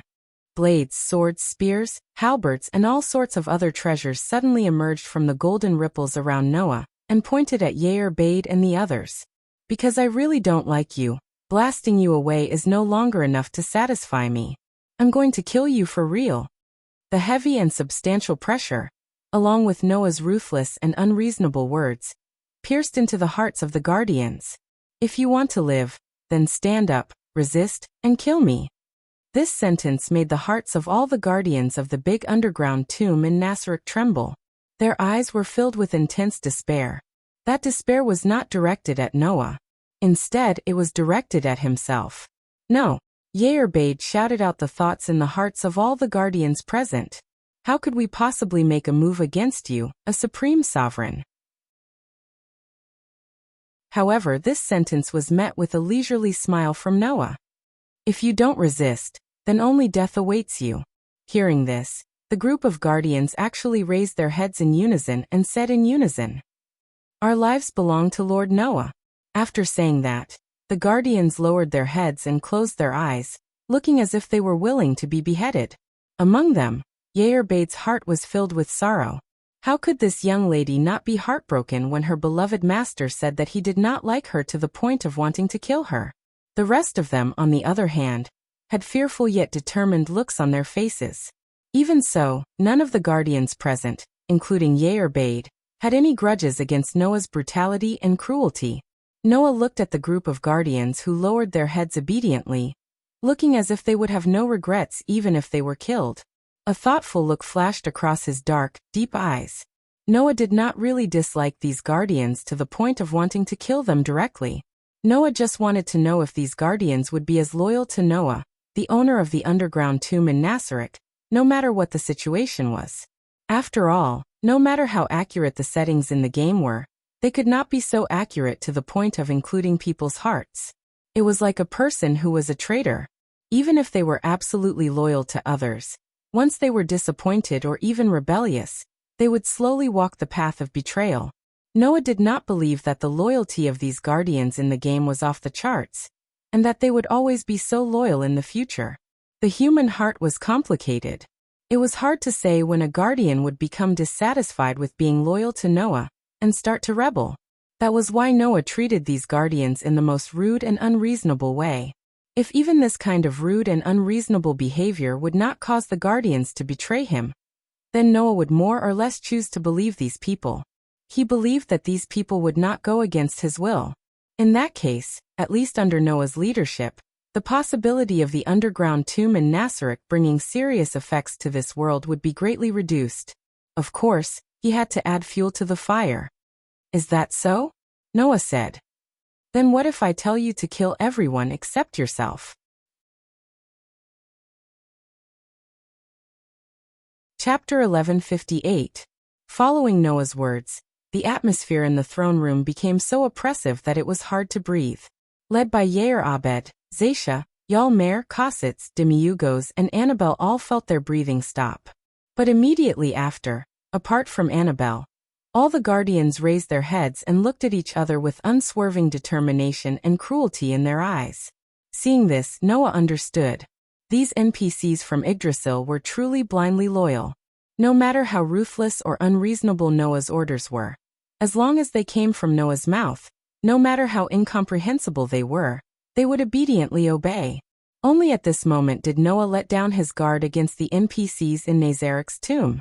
This was because Gaia had told Aleia that the great underground tomb in Nasarek could have a serious impact on the world. Even though the NPCs led by Yeerbade had been so obedient to him yesterday, Noah was still a little wary of them. Now seeing how blindly loyal the guardians were, Noah let down his guard. At the very least, this meant that Noah's words held a lot of weight in their hearts. As long as he could ensure that these people listened to his orders, with Noah around, would he still need to worry about the tomb taking the initiative to cause trouble? This was also the reason why he used such an extreme method to test the guardians. Otherwise, Noah could have done as Gaia and Aleia had said. He could have directly wiped out everyone, everything in the great underground tomb of Nasarek. That would have been the easiest. Now, seeing how the guardians in Nazarek's tomb valued his orders so much, Noah felt that it was worth it for him to go in such a big circle to protect them. At once, Noah slowly retracted his raised hand, allowing the sabers, swords, spears, halberds, and other weapons that emerged from the golden ripples to retract and disappear along with the golden ripples in the space. This scene stunned the guardians of Nazarek's tomb who were about to attack each other. They stared blankly at Noah. In front of the guardians, Noah sighed. "Seeing you not hesitate to attack your companions because of my orders, I really don't know whether I should be happy or not." This sentence undoubtedly caused the guardians to be at a loss. However, Noah was telling the truth. In order to ensure that these people in Nazarek's tomb listened to his orders, and did not do anything that would affect the world, Noah had to confirm their loyalty. However, after confirming the loyalty of the guardians, Noah felt that a single order from him could make the guardians, who were his companions, kill each other without hesitation. That made him feel very complicated. If you really want to listen to me, then I will give you my first order. Noah looked at the guardians. Cherish your companions, even if it is my order. If someone wants to hurt your most important companions, then you should resist. After saying this, Noah ignored the guardians who were stunned. He turned around and walked straight out of the throne room. Annabelle, who reacted, quickly stood up and bowed to Yerbade and the others. Then she followed behind Noah and left together. As for the group of guardians who remained in the throne room, they maintained a kneeling posture with one knee. They lowered their heads and did not get up, causing the oppressive atmosphere to permeate the air. After a long time, an extremely soft voice slowly sounded and broke the silence.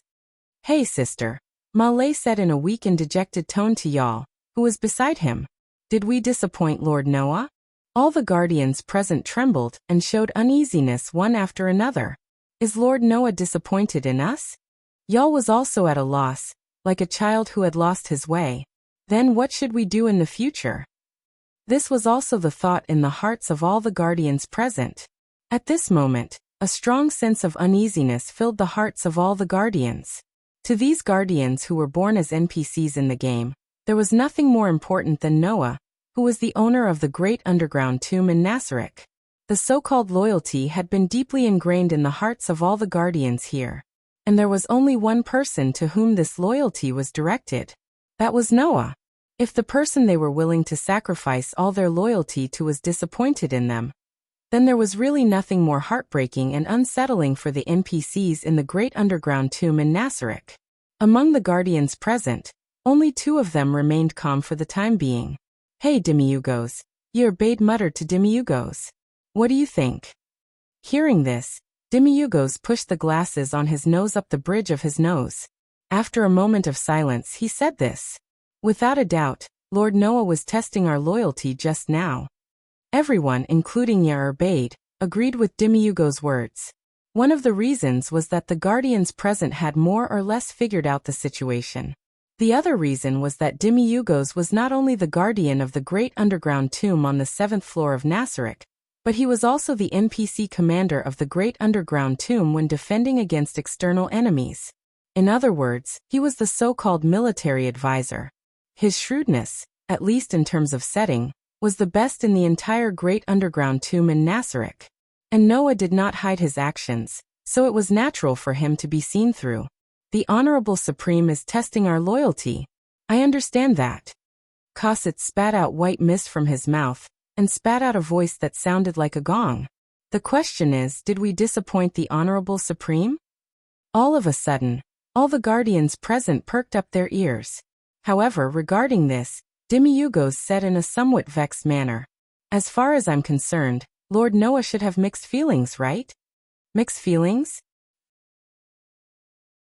Yerbade quickly asked. "What do you mean?" "We have offered the highest level of loyalty to the Honorable Supreme. This should have satisfied the Honorable Supreme." Demiugos lowered his head slightly and said. "However, the Honorable Supreme is dissatisfied that we even obeyed orders to kill each other." "Huh?" Mar blinked and said in confusion. "Why?" Before Demiugos could explain, Yerbade suddenly raised his head. "Is there a need to say it?" Yerbade crossed his hands in front of him as if he was praying, looking as if he was bemoaning the state of the universe and pitying the fate of mankind. "Because Lord Noah is a compassionate, honorable Supreme. He does not wish to see us kill each other." Yerbade's words made the group of guardians fall silent at first, but soon after, they all revealed moved and grateful expressions. "To us, the Honorable Supreme's orders are absolute," Demiugos concluded with a sentence. "However, to the Honorable Supreme, seeing that we did not hesitate to carry out the orders to kill each other, it must be quite heart-wrenching, right? So that's why you said that Lord Noah was both happy and worried about our performance."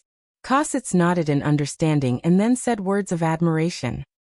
"As expected of the Honorable Supreme, he is so compassionate."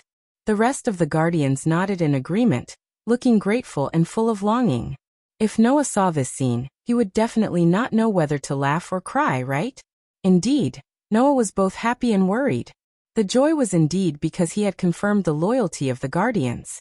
However, he was worried because the Guardians did not place as much importance on the concept of companions as Noah had thought. After all, to Noah, companions were existences that needed to be highly valued. Noah's friends who had grown up with him thought the same way. That was why they were both happy and worried. They could not be considered compassionate, right? It's useless to think about it now.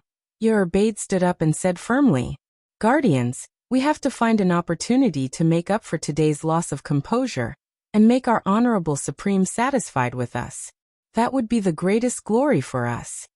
The Guardians made up their minds and nodded heavily. At this moment, Demiurgos finally noticed. Beside him, Satya had been half kneeling, her head lowered, and she seemed to be silent. "Satya?" Demiurgos asked in confusion. "What's wrong with you?" The girl named Satya slowly raised her head. Her eyes were misty and she looked extremely intoxicated. "Lord Noah is so powerful. I really hope he treats me like how he treated me just now." Suddenly, the entire hall fell silent. Everyone looked at each other, not knowing what to say. However, everyone was used to it. This was because everyone knew that Satya had all kinds of inexplicable hobbies. Just now, Noah's actions had probably aroused the masochistic part of her heart, right? Hence Yerbade spoke with extreme disdain. "What a lowly vampire." The intoxicated Satya immediately sobered up and glared at Yerbade. Yerbade also glared back, not to be outdone. The two beautiful girls stared at each other, causing the Guardians to look at each other in dismay once again.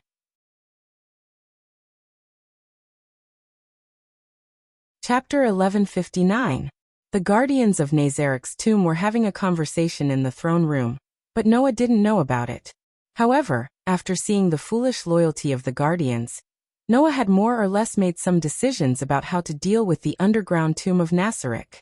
Although they are all aberrations, at least they don't seem to have any intention of harming anything. Noah muttered to himself. If there are no accidents, then let's protect Nazarik. This decision would probably make Gaia and Alea unhappy, right? However, this was Noah's decision. Although he didn't want to see the world suffer any major impact, Noah couldn't sacrifice some innocent people because of this. If the people in the tomb were the kind of existences that wouldn't be a pity even if they died, then Noah wouldn't mind doing so. However, the Guardians of the tomb in Nazarik were not as evil as Noah had imagined. On the contrary, they had their own beliefs. Since they could even withstand Noah's unreasonable probing, then Noah felt that he needed to do something for the tomb that had intruded into a foreign world. If Nazarik's tomb can be integrated into this world, then I can leave in peace. This sentence was probably the truest thought in Noah's heart. After all, it was impossible for Noah to stay here and take care of the entire Nazarik tomb, and it was impossible for the tomb to return to its original world. It was destined to either be destroyed or integrated into this world, and continue to survive in this world. What Noah needed to do was to integrate Nazarik's underground tomb into the world, and ensure that it could continue to survive. However, in the ears of others, this sentence was completely different. At the very least, Annabelle, who was following behind Noah and inadvertently heard Noah's muttering, had a sudden change in expression. She could no longer remain silent. "Please. Please don't say that." Under Noah's surprised gaze, Annabelle knelt on the ground. Her face looked a little pale, but she still tried her best to express her thoughts. "You are the supreme that we are loyal to. You are the meaning of our existence. If we lose you, our monarch, our lives will have no weight. Sir Noah, Nazarik can't live without you." Seeing Annabelle kneeling on the ground with a pale and painful face, Noah was stunned. After reacting, he smiled bitterly. "The meaning of your existence? What if I'm not the meaning of your existence?" "No. That's absolutely impossible," Annabelle said without hesitation. "The meaning of our existence was destined at the moment of birth. We exist for the Supreme You. Even if the world is destroyed, it can't be changed." Hearing Annabelle's cry that seemed to come from her soul, Noah's mood was a little complicated. because Noah knew that what Annabelle said was the truth. From the moment of birth, these NPCs in the great underground tomb of Nasarek existed for the players who created them. This was an indisputable fact. What was so strange about sacrificing everything for one's creator? However, Noah was not the creator of the great underground tomb of Nasarek. The real creator of the great underground tomb of Nasarek was the player, Ains Gong.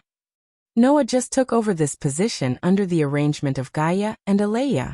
In other words, Noah was not qualified to be sacrificed by the NPCs in the great underground tomb of Nasarek. This was also an indisputable fact. At that moment, Noah cast his gaze on Annabelle, who was kneeling on one knee in front of him. If I'm not wrong, you should still have the knowledge from the game, right? Huh?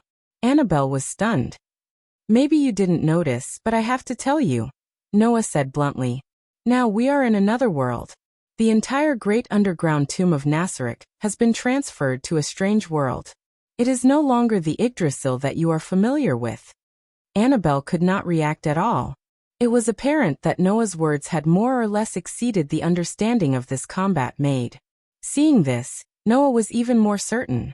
These NPCs from Yggdrasil actually still retained everything from the game in the past, including knowledge and settings. However, these NPCs did not have the pure knowledge of data that did not have any emotions until yesterday.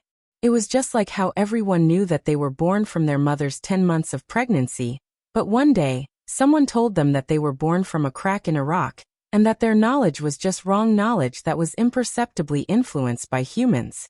These NPCs from Yggdrasil should feel that they had a personality and soul from the moment they were created. In fact, until yesterday, they were just a piece of data. However, the knowledge and settings left behind when they were still data were left behind. Therefore, Annabelle and others knew that they used to be NPCs in the game, but they did not have the consciousness of being pure data. To put it simply, you are wrong to think that I am your creator, Noah said. I'm just an uninvited guest who suddenly broke into your world, and you're uninvited guests who suddenly broke into this world. Because we're both uninvited guests, that's why we interacted. In fact, before yesterday, we didn't have any relationship at all. That's all. How can this be? Annabelle looked like she could not understand. You are our utmost exalt. We know that very well. This knowing itself is just a relationship that is set up. In fact, it is not like this at all. Noah also bent his knees and maintained the same height as Annabelle.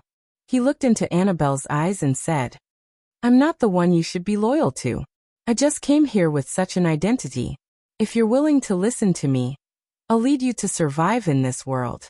However, I'm not the reason for your survival. You have to be clear about this. Annabelle stared blankly at Noah, who had a serious expression on his face. She completely lost her reaction. Seeing this, Noah sighed slightly and stood up. Think about it yourself. After leaving this sentence, Noah turned around and continued to walk forward. Annabelle was left alone. She looked at Noah's back and could not react for a long time. Am I being a bit cruel by saying this? Walking in the corridor of the 9th floor, Noah frowned as he walked forward. After all, the person who changed their settings is me. They are just following the settings to be loyal. In fact, the people who changed this part of the settings should be Gaia and Aleya. However, the one who replaced this position was undoubtedly Noah. For Annabelle and others, it was natural for them to be absolutely loyal to the owner of the tomb in Nasarek. Now this meaning of survival was indirectly taken away by Noah. In this way, was Noah not cruel? But this is a problem that we will have to face sooner or later. Noah sighed again and again. They are no longer NPCs, but real living creatures. They should have their own will. Of course, whether this was good or not was another matter. I was just testing their loyalty, and now I'm telling them that the one they should be loyal to is not me. I hate myself a little. Noah let out a bitter smile, then suppressed all the distracting thoughts, stopped thinking about it, and walked toward his destination. Not long after, at the end of the corridor, a door appeared in front of Noah. Noah pushed the door open without any hesitation and walked in.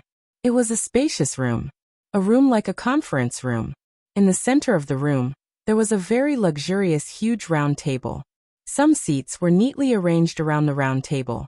Noah, on the other hand, cast his gaze in the direction of the wall immediately. There a magic staff was embedded in it, slowly rotating. Chapter 1160. The room that Noah was in now was called the Round Table, which looked like a conference room. It was where the guild members of Ains Ul Gong gathered in the past. In the center of the room was a huge round table surrounded by a total of 41 luxurious chairs. Those were the seats of the guild members of Ains Ul Gong in the past. As for the wall that Noah was looking at, there was an empty space that looked like an exhibition cabinet. Inside, there was a magic staff floating in the air. Its entire body was golden in color, and its design was similar to a scepter. It was a magic staff. The body of the staff was twisted like a snake, and the top was shaped like a cup. It looked as though there were 7 snakes extending out from it. The edges of the cup were surrounded by the mouths of the snakes. It looked as though it was struggling in extreme pain. It gave off a feeling of sacredness and majesty. It also gave off a creepy feeling. Within the mouths of the 7 snakes, there was a gem of a different color. Those gems were all god-tier items. Staff of Ains Ul Gong. That was the name of the magic staff. In Yggdrasil, every guild had a guild weapon. A guild weapon could be said to be the symbol of a guild. It was also the most important thing in a guild, because if a guild weapon was damaged, the guild would be completely disintegrated. Therefore, guild weapons would not be used to display their power. Instead, they would be placed in the safest place. Even so, no one would casually set a weapon as a guild weapon, because it was the symbol of the entire guild. The stronger the guild, the more powerful the guild weapon would be. Take Staff of Ains Ul Gong for example. The gems in the mouths of the 7 snakes on the magic staff were not only god-tier items, they were also a set of items. Since it was a set of items, after the complete collection, it would naturally be able to display a strength of 1 + 1 + 1 + 1 + 1 + 1 that was greater than 7. Not only that, in addition to the gems, the magic staff itself was also a rare and high-grade weapon.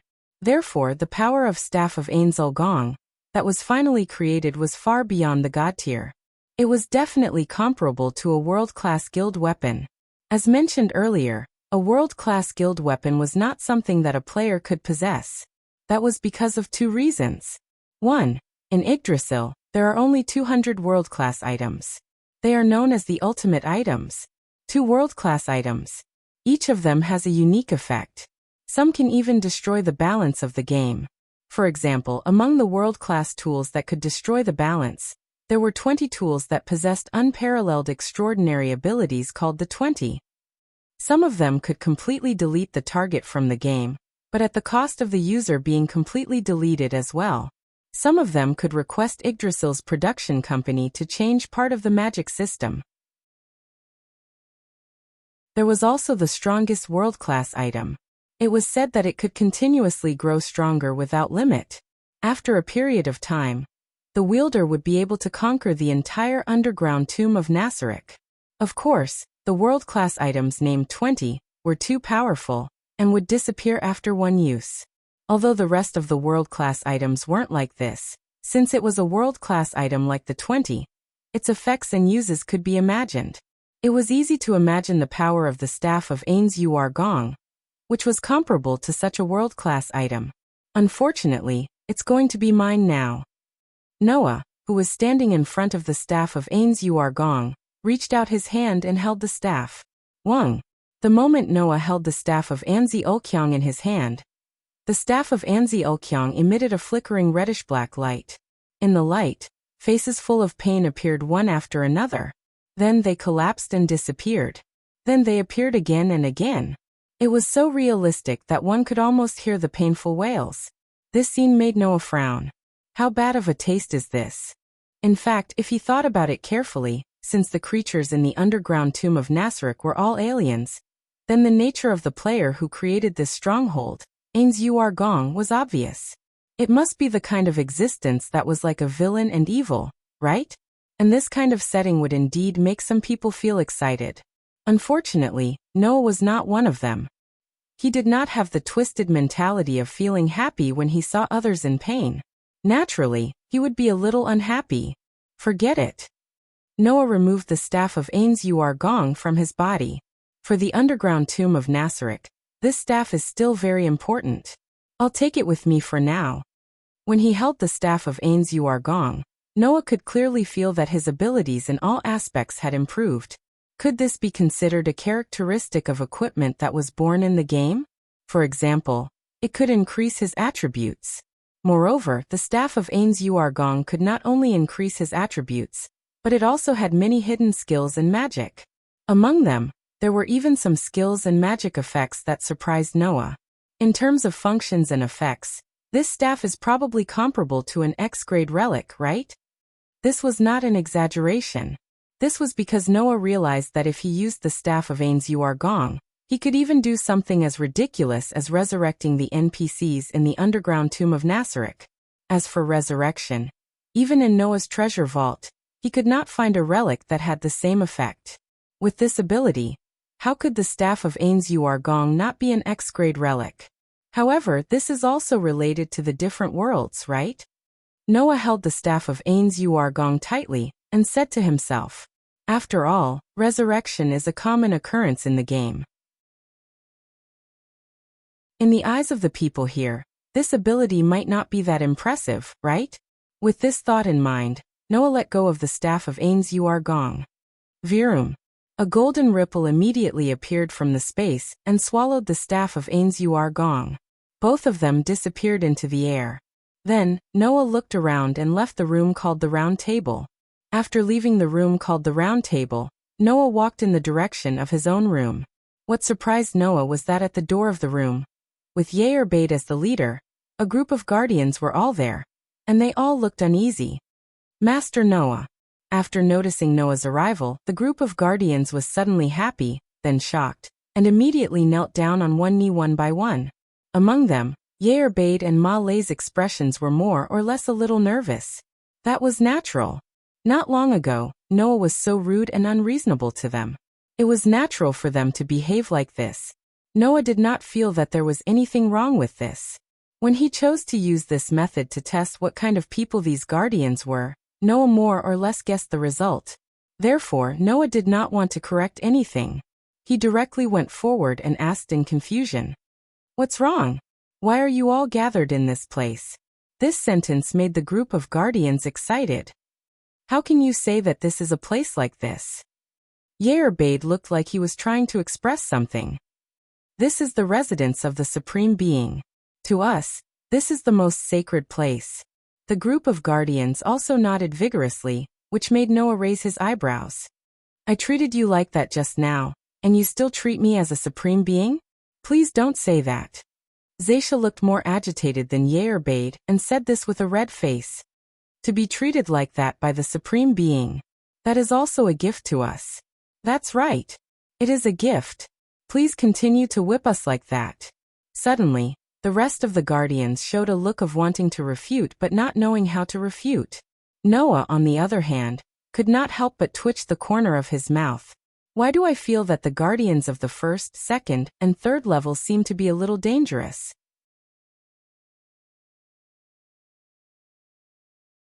Chapter 1161. Noah did not know that Satya was a vampire with all kinds of special hobbies. The probing in the throne room had completely drawn out the masochistic part of this vampire's heart. Therefore, at this moment, Satya's gaze towards Noah was not only filled with scorching heat, but even her cheeks were flushed. Noah really felt that it was enough. It was one thing for Bade to be set to love his master, but now there was a lowly vampire with the same exaggerated setting? In addition, Bade was a tomboy and Marley was a trap. On the other hand, Cossets and Demiurgos, who did not look like good people, had a serious look. This left Noah with only one thought in his mind. Sure enough, the players in the guild called Gong were all hardcore and evil. Noah could only cover his face. Forget it, since you're all here, let's go in first. After saying that, Noah pushed the door open and walked into the room. In this room that was like a royal suite and a villa, there was a very luxurious office. Every piece of furniture in the room was decorated with exquisite decorations, full of taste and value. The floor was covered with a soft and fluffy crimson carpet that did not make the slightest sound when walking. On the wall deep in the room, different flags were set up in a crisscross pattern.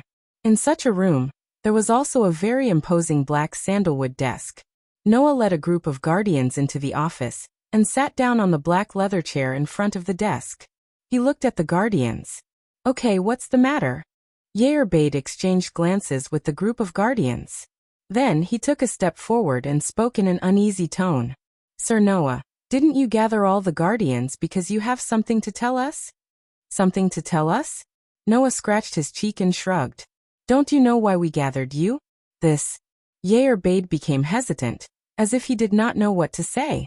Instead, it was Demiugos who pushed up his glasses and said boldly, "If I'm not wrong, Sir Noah wants to test our loyalty, right?" "That's right." Noah did not hide it and directly admitted it. "So if I made you unhappy, I can apologize to you." No such thing." Demiugos' calm face turned into a slight panic as he bowed slightly. "As the ruler of the great underground tomb of Nasarek, it is natural for you to confirm the loyalty of your subordinates. We are definitely not dissatisfied with this. I hope that you are at least a little." Noah smiled helplessly.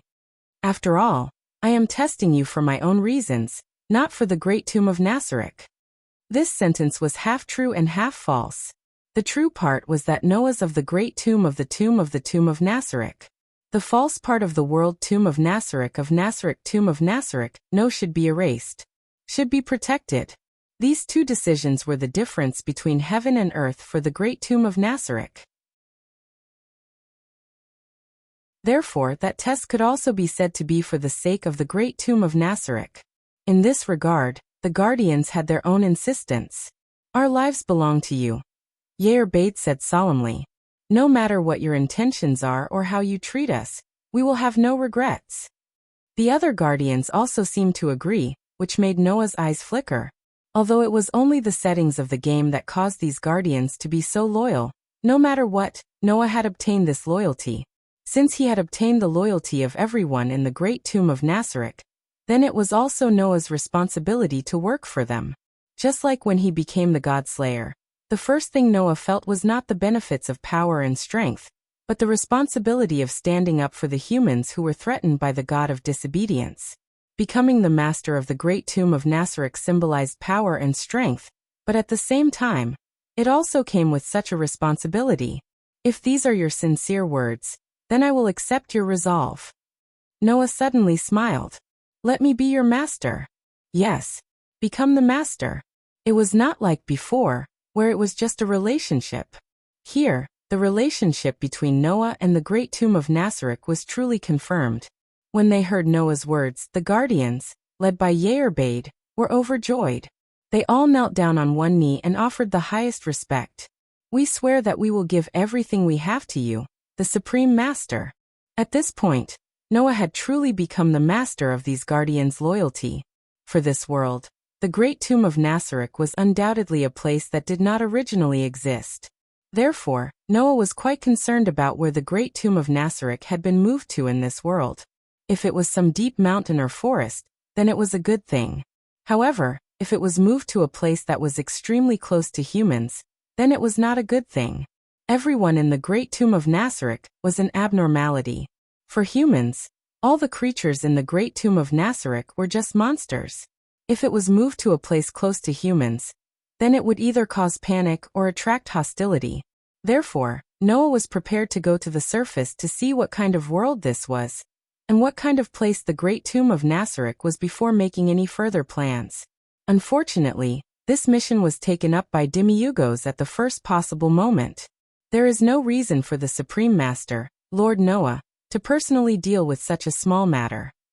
After saying this, Demiugos took the mission and went to the surface. Noah specifically ordered that, other than Demiugos himself, no abnormality creatures in the great tomb of Nasarek were allowed to be brought out. Although he more or less trusted the guardians, Noah was still not at ease with the rest of the people in the great tomb of Nasarek. Who knew, if he let them out, it would cause a situation that could affect this world. Yerbade and the others used their actions and performances to prove their loyalty. However, Noah had not seen the rest of them. Even though he knew that they were loyal, he he was still not at ease without seeing them with his own eyes. Therefore, Noah ordered the guardians of each floor to prohibit the creatures in the great tomb of Nasarek from going to the surface. After that, Noah planned to go to the treasure hall of the great tomb of Nasarek. Treasure hall. Yerbade, who was accompanying Noah, asked in confusion, "Lord Noah, is there anything you want to take?" "Something you want to take." Noah, who was sitting on the black leather chair, showed a mischievous expression. "Of course, I want to take everything." Yerbade was even more confused. Looking at Yerbade's confused expression, Noah touched his nose.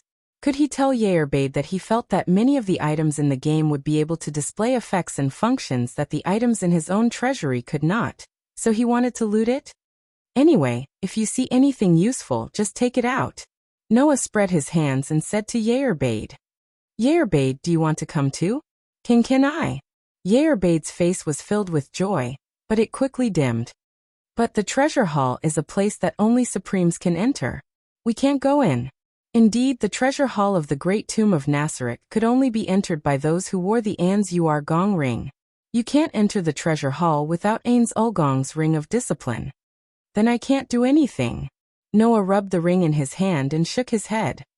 "I only have this one ring, and I found it by accident in my room.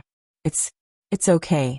Yerbade showed an obviously disappointed expression for a moment, but he quickly said after a while, "I'm already very happy that Lord Noah is thinking of me." "Is that so?" Noah could not help but laugh. "Then, if there's a chance to find a second ring, I'll give it to you."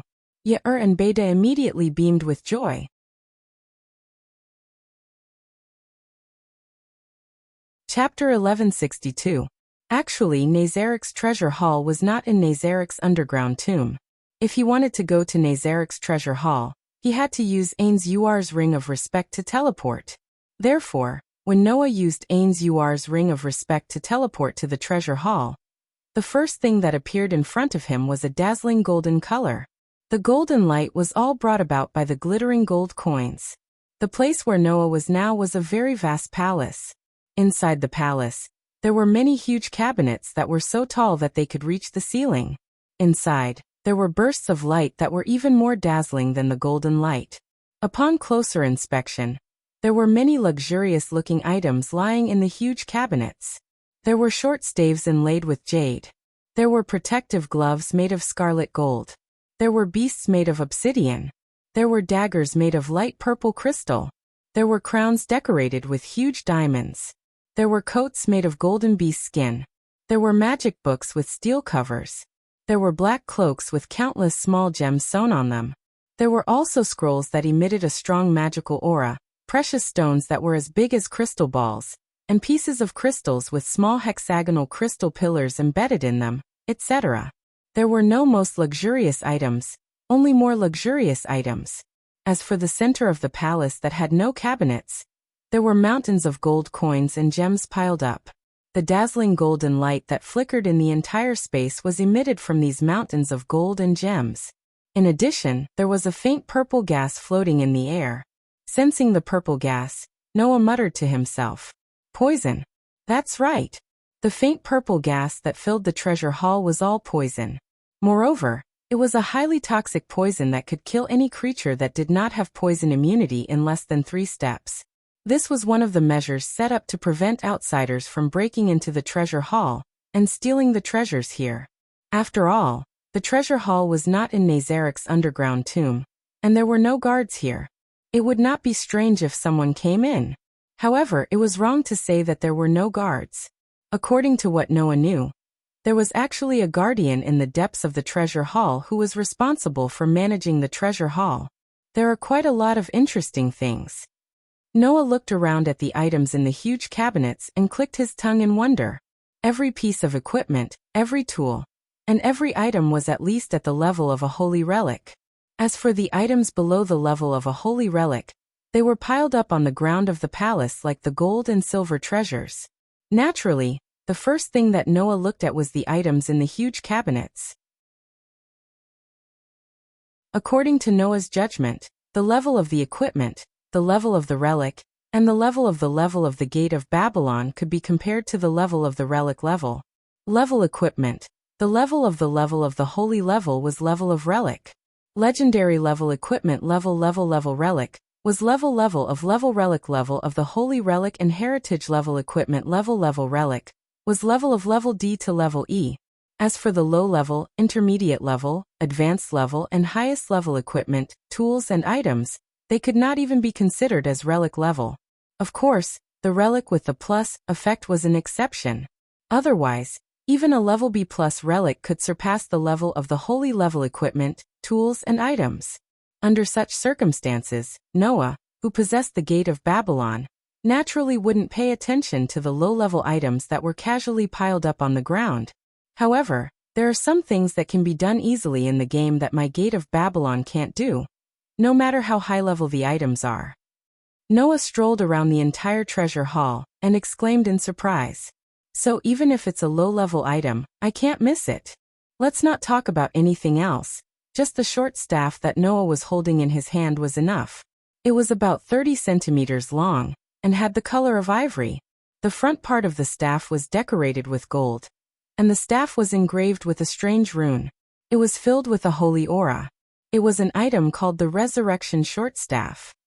As the name suggested, it was a magical tool that could resurrect the dead. In the game, resurrecting a character was the most common thing. However, in the world of the M-shaped moon, or in other worlds, resurrecting the dead was a miracle. Even Noah, who was the god slayer, only had the authority to resurrect himself. And there were various restrictions. Resurrecting others in the world of the M-shaped moon was already in the realm of magic. This was a problem that every magician and mage in the M-shaped moon could not overcome. Now here, it was something that could be done with a small staff. In the Gate of Babylon, although there were no items that could resurrect the dead, there were elixirs that could rejuvenate one's youth and even make one immortal. There was no need for such things here. In other words, Noah's treasure hall and Nazarik's treasure hall each had their own precious aspects. Now they all belonged to Noah. Of course, this magical tool called the Resurrection Short Staff had many restrictions. First, the number of times it could be resurrected was extremely limited. After it was used, the tool would disappear. Secondly, in Yggdrasil, resurrection magic was also divided into levels. The resurrection magic in these short staffs was only low-level resurrection magic. Not only did it require the body of the dead to be complete, but it also required too much power.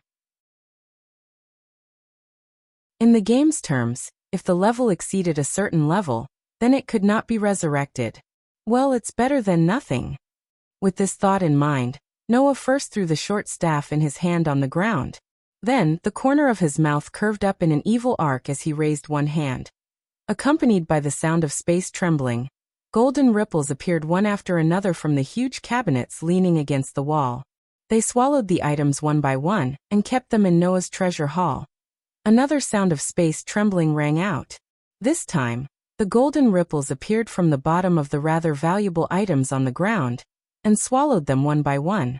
In just a moment, the entire Nazarik's treasure hall was left with equipment, items, and items that Noah did not care about or that were similar to Noah's treasure hall.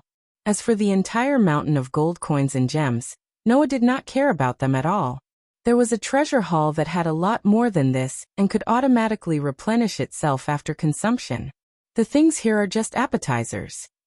Noah turned his gaze in a direction. The things there are the real feast. On the wall where Noah's gaze landed, there was a huge door. No, it could not be called a door. To be more precise, it should be called the entrance of a passage. At the entrance of this passage, there was a black shadow stuck to it like a bottomless hole. The black shadow was a door that needed to be said with a specific password to open. The main body was a magic tool with such a function. Unfortunately, magic is useless to me. Saying this, Noah did not even say the password and directly slammed into the door. At the same time that Noah slammed into the door, the shadow-like door immediately rippled like the surface of the water. In the end, the place where Noah passed through suddenly became empty like a bubble that was pierced, allowing Noah to pass through. Then, a passage that revealed a quiet and solemn atmosphere appeared in front of Noah. On the walls on both sides of the passage, there were spaces that looked like exhibition cabinets. In the spaces, There were many exquisitely shaped items lying there. Some of these items were just flashy ordinary items, while others were rare items that were worth a lot of money. This scene made Noah very happy.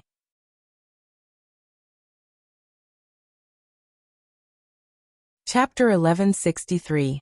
When Noah descended into this world with Nazarek's underground tomb, Gaia and Aleia had imbued Noah with the knowledge of this part of the game data that they had intercepted, but it was only a general knowledge. For example, Noah knew what kind of existence the tomb in Nazarek was, what kind of place it was, what kind of creatures lived in it, and especially what kind of people stood out from the rest of the world. Noah knew all of this. However, Noah did not know the details. For example, Noah did not know that Yar-Abed was a crazy woman. For example, Noah did not know that Zaisha had all kinds of hobbies. If it was not for the fact that gender was still within the scope of the knowledge he had been given, Noah might not even know the true gender of Yar and Marley. As such, Noah did not know the actual operation of the underground tomb of Nazarek. Naturally, Noah only knew the general structure and use of the treasure hall in the underground tomb of Nazarek. According to Noah's knowledge in the treasure hall, the truly precious items were generally categorized according to various series such as weapons, defensive equipment, accessories, props, consumables, and even crafting materials. Furthermore, protective measures had been set up for them. As such, as soon as he entered the depths of the treasure hall, Noah began to truly plunder. As long as it was an item that was not in the gate of Babylon, Noah would not hesitate to put it into his treasure hall. The only things that were left behind were those in the gate of Babylon that had similar effects and uses. Even Noah did not care about them. Even so, in the end, more than 30% of the treasures were left behind in the treasure hall. This did not include the items that only had monetary value. Things like gold coins and gems that only had monetary value were things that Noah, who had an unlimited supply of them, would not take them. These things were useless to Noah, but to the underground tomb of Nazarek, they were useful for management and operation. Noah would not go so far as to take them away. In the end, in the entire treasure hall of Nazarek, only 30% of the valuable items were left. Of course, the items that were not very precious and did not catch Noah's eye were all left behind. They were not taken away by Noah. Among the many items, the most worthy of mention was the world-class item. Even in Yggdrasil, there were only 200 of them. Among them, 20 were consumables that could only be used once. In the past, Ainsworth had a total of 12 of these super precious items. Out of these 12 world-class items, one was taken away by Ainsworth's enemy, while the other one was held in the name of the guild president. Therefore, there were still 10 world-class items left in the underground tomb of Nazarek. Some of them were scattered in the underground tomb of Nazarek and were used to defend against foreign enemies. Others were placed in the deepest part of the treasure hall and were protected by the guardians. There were a total of 6 world-class items placed in the treasure hall. Moreover, 2 of them were consumable world-class items that were ranked among the top 20. The 2 ranked world-class items were the ultimate trump cards of the entire underground tomb of Nazarek. Therefore, after Noah met with the guardians of the treasure hall, he took away the remaining 4 world-class items placed in the treasure hall. The remaining 2 ranked world-class items were left here, in case the underground tomb of Nazarek encountered a fatal crisis when Noah was not around. Of course, Noah did not take away the world-class items that were distributed in the underground tomb of Nazarek and were used to defend against foreign enemies. He left them in their original places. It was also worth mentioning that one of these world-class items was in the hands of Yar-Abed, the head of the guardians. Then a satisfied Noah left the treasure hall with a decent harvest. He used the ability of Ainsworth's Ring of Respect to teleport back to his room in the underground tomb of Nazarek. However, as soon as Noah returned to his room, a rumbling sound reverberated in the air. Bang! Along with the sound of an explosion, the violent impact was like a surging wave of air, shaking in all directions. Noah, who was not prepared, was startled by the sudden explosion and shock wave, but his reaction was not slow. The tip of his foot touched the ground, and he quickly retreated. It was not until he had retreated a certain distance that he hurriedly looked in front of him. What entered Noah's eyes was a chaotic battle, led by Yar-Abed, Zaisha, Yaochi Mer, cossets, and demiurgos were gathered together as if they had formed an encirclement. All of them were emitting evil auras of various colors, and their faces were ferocious. On the side, led by Sebastian, a group of battle maids from the Pleiades star cluster were also fully armed and guarding there. Their faces were solemn, and they seemed to be ready to support the guardians at any time. Coupled with the shocking explosion and shockwave just now, it was obvious that the most powerful combat forces in the underground tomb of Nasarek had encountered an enemy, and the enemy that had gathered more than half of the most powerful combat forces in the underground tomb of Nasarek to deal with was a sword. A steel sword that was suspended in mid-air, constantly pacing back and forth. Its entire body was shining with silver light, and the blade was shining with a frightening cold light. If it was not the demon slayer, what could it be? In other words, more than half of the most powerful combat forces in the underground tomb of Nasarek were dealing with the enemy. It was Noah's contracted sprite Aster. This situation stunned Noah. "What are you all doing?" Noah's voice seemed to have solidified the entire chaotic battle, causing everyone present to stop what they were doing and look over at the same time. "Lord Noah," Yerbade hurriedly called out. "Please be careful." However, at the same time that Yerbade spoke, the demon slayer, suspended in midair, suddenly trembled and shot out. After drawing a perfect arc, it swept towards Noah's direction. This scene made the guardians, led by Yerbade, and even Sebastian and the combat maids, who were waiting on the side to provide support, go crazy. Don't even think about it. At this moment, everyone seemed to have gone mad as they rushed towards Noah with all their might. Under such circumstances, Noah frowned and stretched out his hand towards the demon slayer that was shooting towards him. Thus, the shining silver holy sword that was shooting towards Noah suddenly spun and fell into Noah's hand like a chick returning to its nest. Noah tightly grasped it. This unexpected turn of events made the top combatants of Nazarek's underground tomb, who were madly charging towards Noah as if they were going to use their bodies to block Noah's path, freeze. Their faces were filled with astonishment as they stopped in their tracks. As for the holy sword that was blooming with bright silver light, it seemed to be extremely docile and gradually withdrew its light. Seeing this, how could the people in the underground tomb of Nasarek not understand what was going on? Of course, Noah looked at Yerbade with a puzzled expression. "What's going on?" "No. That." The evil aura emitting from Yerbade's body slowly dissipated as he pointed at the demon slayer in Noah's hand with an uncertain expression. Just now, that strange weapon flew out from the autarch's bedroom. Seeing that Yerbade still seemed to be unable to react, Demiurgos stepped forward and respectfully spoke. "It's like this, Lord Noah. Just now, the maids were planning to clean up the autarch's bedroom. Who would have thought that a weapon would suddenly fly out from the autarch's bed? We were worried that it was something harmful to the autarch, so we planned to subdue it." Hearing this, Noah more or less understood what had happened.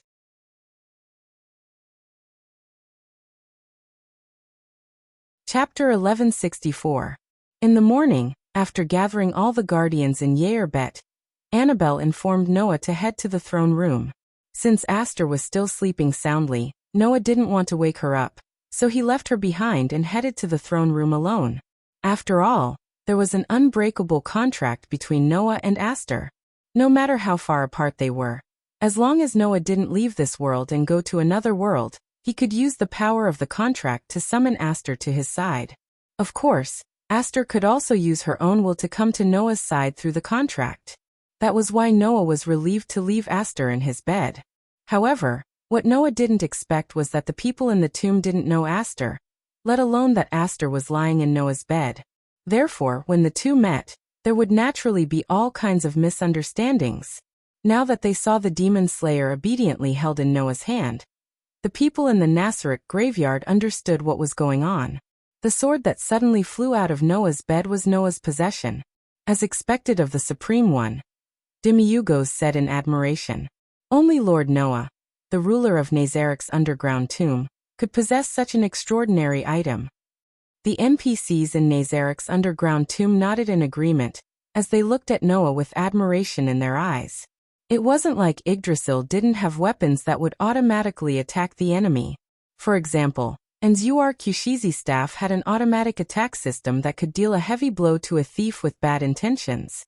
However, the NPCs in the great underground tomb of Nasarek were shocked by the power of the Demon Slayer. Just now, the ones who faced the Demon Slayer were the guardians of the great underground tomb of Nasarek, who had the highest combat strength.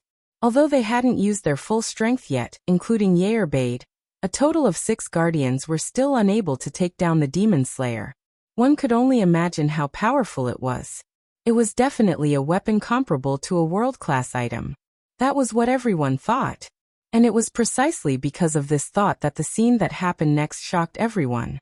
After understanding the whole situation, Noah silently raised the Demon Slayer in front of him. Aster, why don't you explain?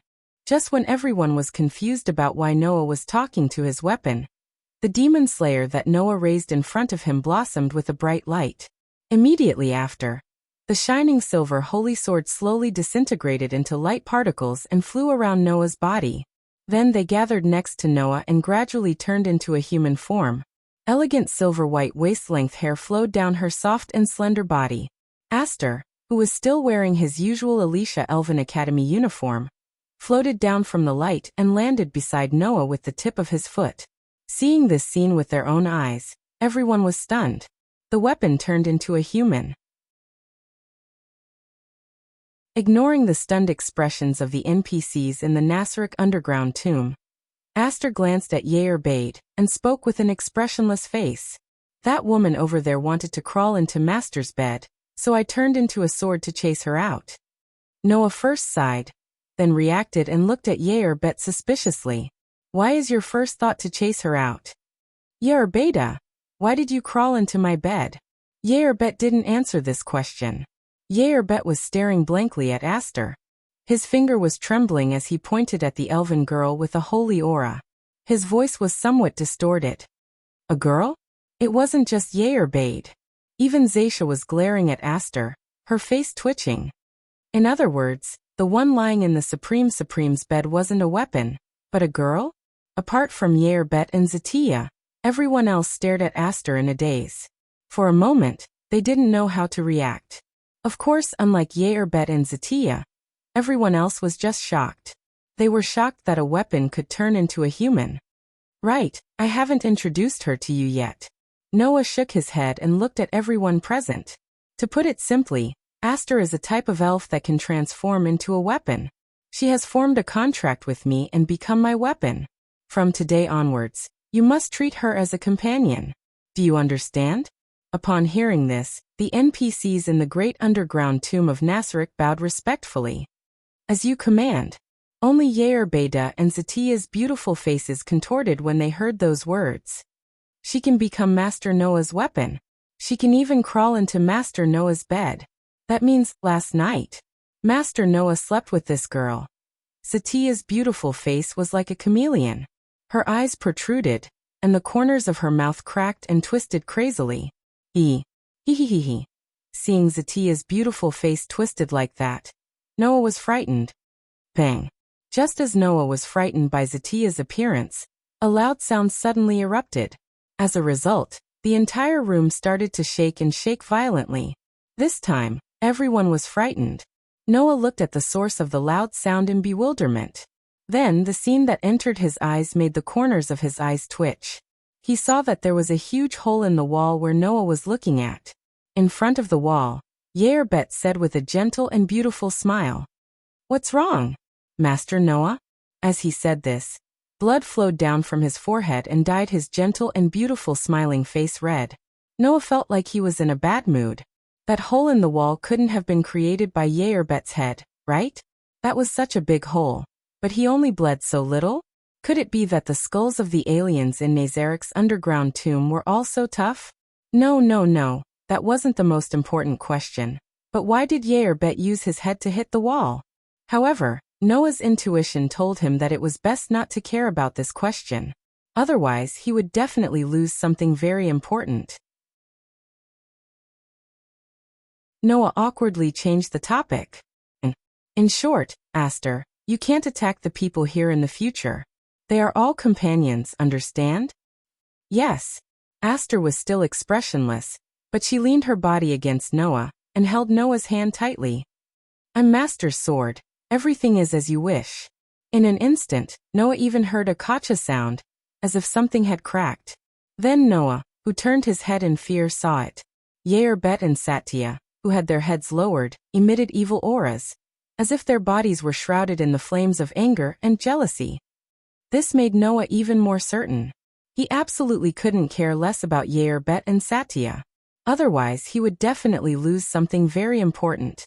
Rubbing his eyebrows, Noah ignored Yair Bet and Satya, who were full of resentment, and said weakly to Seabass, "Seabass, get someone to clean up this place." "Yes, sir." Sebastian bowed, and led the group of battle maids to leave respectfully. Before leaving, Annabelle seemed to have been secretly casting obscure glances at Noah in the team of battle maids.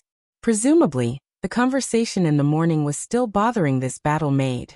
"I've only been in this world for 2 days, and there are already so many problems to solve?" Noah smiled bitterly, pulled himself together, and said to Demiurgos beside him, "Don't worry. Let's go inside and talk." "Yes." Demiurgos nodded respectfully.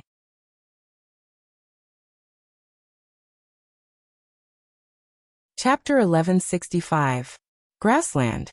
In the luxurious office in Noah's room, Noah, who was listening to the report from Demiurgos after he went to the surface to investigate, showed a thoughtful expression.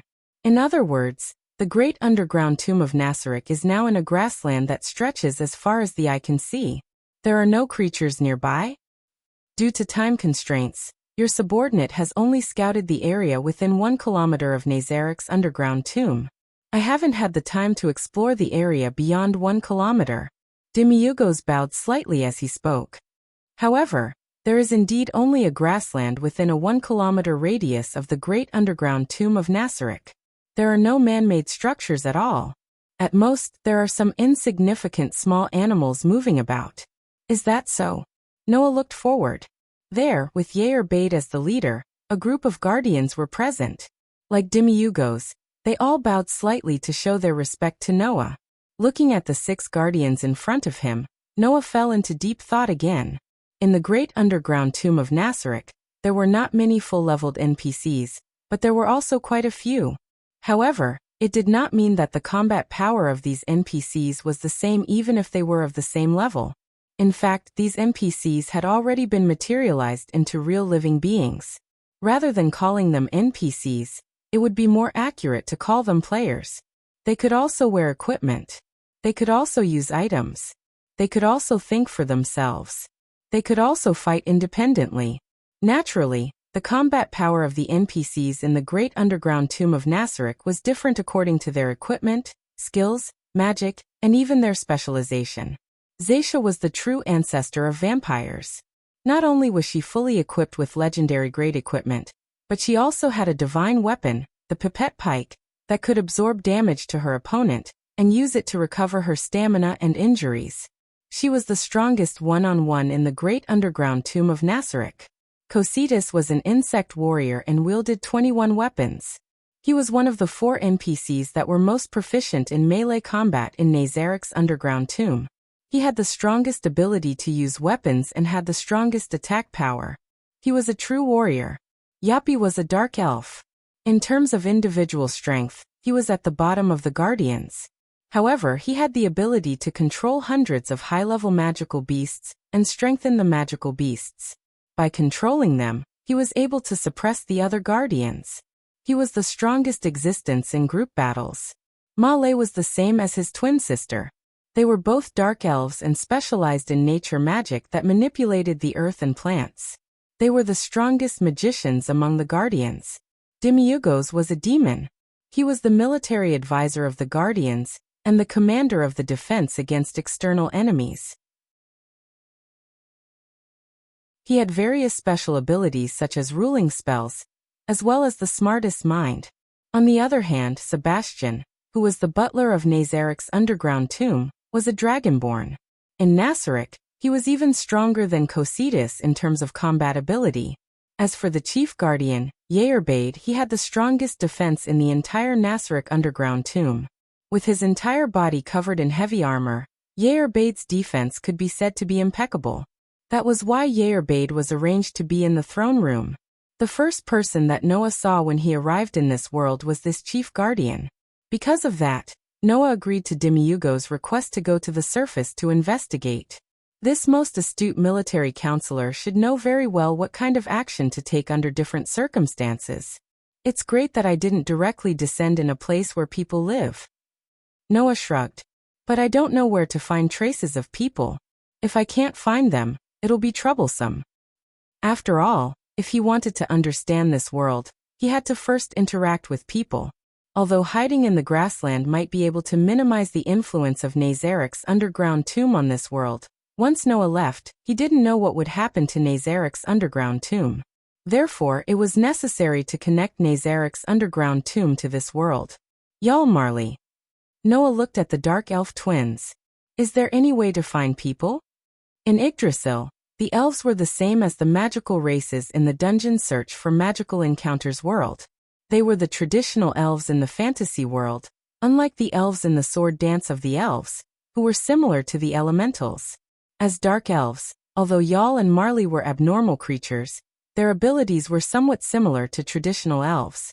For example, Marley was the strongest magician, and he was very good at earth and nature magic.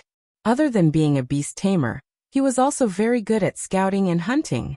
His movements in the forest were very nimble, and he had a permanent skill that allowed him to use his breath to release negative effects such as charm, poison, and so on. He was the king of the forest. If he wanted to find people, Noah would ask the two dark elves, "Lord Noah, do you want to find people?" Yal's eyes lit up, and he raised his hand like a primary school student. "I can let the magical beasts under my control search on the surface. If that's the case, forget it." Noah rejected without hesitation. "If you want to send a large number of people to search, I would have let you bring the abnormal creatures in Nazarek's underground tomb to search. Why would you wait until now?" Yal was like a listless puppy, and his head drooped. "Then, that," Malay said nervously. "But you can use long-distance scouting magic to search." "Oh." Noah's interest was piqued. "Do you know that kind of magic?" Marley was like a frosted eggplant, and he became listless. Evidently, Marley, who was good at earth and nature magic, did not know the kind of intelligence magic or support magic. What a loss of composure. Cossiter exhaled white air, and said in the style of a pure warrior, "We gathered almost all the guardians, but we can't share Lord Noah's burden. This is an unprecedented loss of composure." That one sentence made all the guardians lower their heads in shame. "I'm sorry, Lord Noah." Zaisha seemed to be in low spirits. "We can't share your burden. As a guardian, we are too incompetent." Yerbade was also self-deprecating. "We have let down the Supreme Venerable's expectations of us. Don't make it sound so serious." Noah didn't know whether to laugh or cry. "It's only because I've restricted your actions in all aspects. Otherwise, such a small problem could be solved at any time, right? You don't have to take it to heart." With that, Noah stood up. "Let me take a walk on the surface." Hearing this, the guardians were shocked and hurriedly spoke. How can we trouble the Supreme Venerable to personally take action for such a small matter?" "That's right. Please leave it to us. We'll definitely give the Supreme Venerable a satisfactory result." All right, stop making a fuss. Since it's a small matter, there's no reason to make a fuss about it and decide who should do it, right?" Noah said in an unquestionable tone. Furthermore, the Nazarick underground tomb has just been materialized in the game. There are no shortcuts in terms of management and operations that can be automatically carried out by the system. You have to summarize the specific management and operations of each floor. The guardians were instantly speechless. "In that case, please at least let me go with you." Yerbade stepped forward and pleaded with all his might. "There's no reason to let the Supreme Venerable go to the surface alone without any guards." The other guardians nodded repeatedly. Only Zaisha was somewhat unwilling, and seemed to want to go with Noah. Unfortunately, Yerbade, who had impenetrable defense, was the right choice for a guardian. This matter concerned the safety of her master, so Zaisha wouldn't throw a tantrum here. This time Noah was at his wit's end.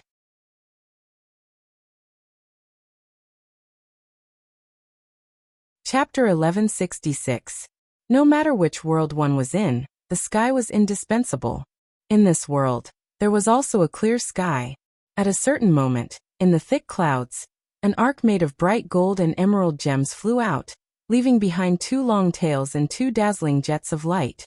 Like a fighter jet, it streaked across the sky with a sharp sound of breaking through the air. That was naturally the Vimana. On the deck of the Vimana, Yair Beatty curiously observed his surroundings while looking at the sky that was receding at an extremely fast speed. He clicked his tongue in wonder, then turned his gaze to Noah, who was sitting on the throne in boredom. His cheeks suddenly became flushed and intoxicated. As expected of the supreme ruler of the great underground tomb of Nasarek, only such a tool that can allow one to fly in the sky can match your might. In Yggdrasil, it was not that there were no magic spells that could allow people to fly.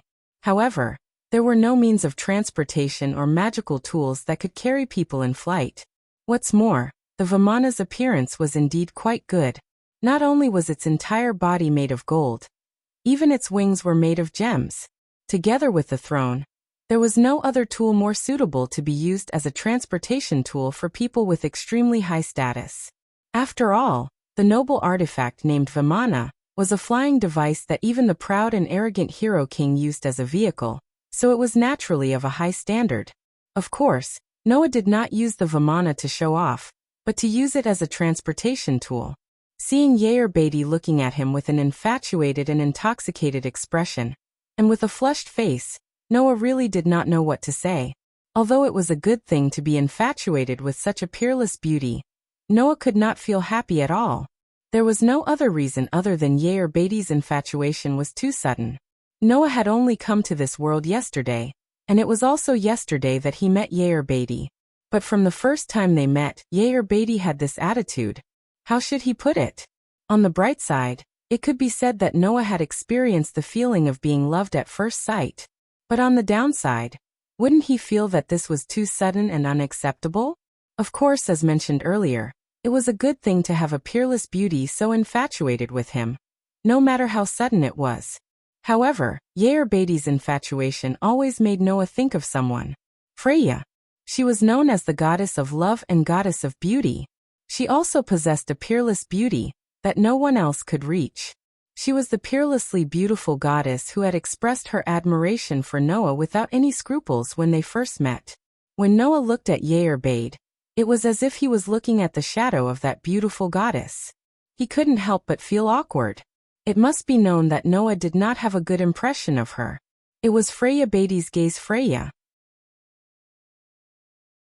Fortunately, although Yair Beatty's gaze towards Noah was no less infatuated and passionate than Freya's, it did not have Freya's extremely blatant possessiveness. Otherwise, Noah would really have to keep a respectful distance from Yair Beatty. However, he would still feel awkward. At that moment, Noah could only helplessly call out, "Yair Beatty." Yes. Yair Beatty immediately responded in high spirits. "What are you doing?" Noah asked somewhat dispiritedly. "Do you even need to ask?" Yair Beatty put on a praying posture, but his face was flushed as he stared at Noah with an intoxicated look. "Of course I'm admiring the Supreme Lord Noah's figure. If you want to look at me, you can look at me anytime, right?" Noah could not help but cover his face. "Is it necessary to keep staring at me like this?" "Of course it's necessary." Yair Beatty said this without hesitation. "If I miss seeing the Supreme Lord for even a second, my heart will feel as if it's splitting apart. If it's 10 seconds, no more than 5 seconds, then I'll definitely die of sadness." Is that so?" The corners of Noah's mouth twitched. "But our mission this time is to look for signs of human habitation, not to look at me. If you keep staring at me like this, how are you going to find any traces of human habitation?" That's true." Yair Beatty seemed to have just remembered the main mission, and looked extremely regretful and reluctant to part with it. "Although I really want to continue admiring Lord Noah's figure, if I don't complete the mission given by Lord Noah, then I'm not qualified to be called a virtuous wife." "Virtuous wife?" Noah smiled embarrassedly and muttered. "Shouldn't I be an assistant or something like that?" "No," Yair Beatty said in a resolute tone, as if this was the correct way to go. "I'm a virtuous wife." Yair Beatty's resolute manner made Noah feel that this was the correct way to put it, and he suddenly felt extremely shocked. Could it be that this is some kind of skill or magic that affects one's mind and will? Does it have to be so dangerous? At this moment, Noah suddenly caught a glimpse of a forest below. To be more precise, he caught a glimpse of a village in the middle of the forest. It was a village with wheat fields all around it, and it was filled with the atmosphere of the countryside. It wasn't very civilized, but it gave off an aura of life. When he saw the village, Noah's eyes lit up, and he stood up. Yair Beatty, is that a village? Yair Beatty was stunned at first, but when he saw the village in the middle of the forest, he immediately smiled. Yes, Lord Noah, we found the village. Noah suddenly smiled. However, immediately after, the smile on Noah's face froze and he frowned. This was because the situation in the village in front of him was somewhat inexplicable. From Noah's angle, he could clearly see that there were ant-like black dots running out of the houses, and they seemed to be in a panic. Other than these black dots that seemed to be in a panic, there were also black dots that were moving at an extremely fast speed from all directions of the village, constantly chasing after those black dots that were in a panic. What's going on?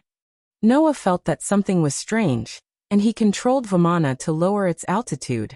Not long after, Noah's pair of pitch-black and deep eyes began to reveal a terrifying expression.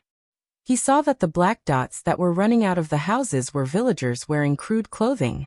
As for the black dots that were chasing after these villagers, they were all wearing heavy full-body armor, holding sharp knight swords in their hands. They were mounted on horses, and they were constantly swinging their blades at the villagers. Every time a knight swung his sword, a villager would fall. The villagers had no strength to resist, and could only desperately run away. Under this inhumane massacre, the entire village seemed to have turned into a purgatory. An atmosphere of terror and panic filled the air, and there was even a hint of despair. Looking at the appearance of those fully armed knights, they shouldn't be bandits or robbers, but soldiers from somewhere, right? Soldiers slaughtering ordinary villagers? Humph. Noah coldly snorted. Yair Beatty, let's go down. Yair Beatty was startled, but soon after, as if he had thought of something, he asked doubtfully. Could it be that Sir Noah wants to save those inferior creatures? Lower-class creature? Noah looked at Yair Beatty. Don't forget, I'm also one of those inferior creatures you speak of. How could that be? Yair Beatty hurriedly said. Sir Noah is different from those humans. Just like the undying aliens, some are only low-level, while some are high-level. Naturally, Sir Noah is not one of those useless inferior creatures. Indeed, among humans, there are some existences that are not worthy of pity even if they die. Noah glanced at Yair Beatty. However, before I see it with my own eyes, I will not categorize everyone as hopeless. Whether or not they are useful, I will use my own eyes to judge. After saying that, Noah noticed something. In a corner of the village, a pair of sisters broke through the encirclement and escaped into the forest. However, behind the sisters, there were two knights chasing after them. Seeing this, Noah no longer hesitated. Thus, the Vimana floating in the air suddenly trembled, and like a sharp arrow, it flew in the direction of the forest.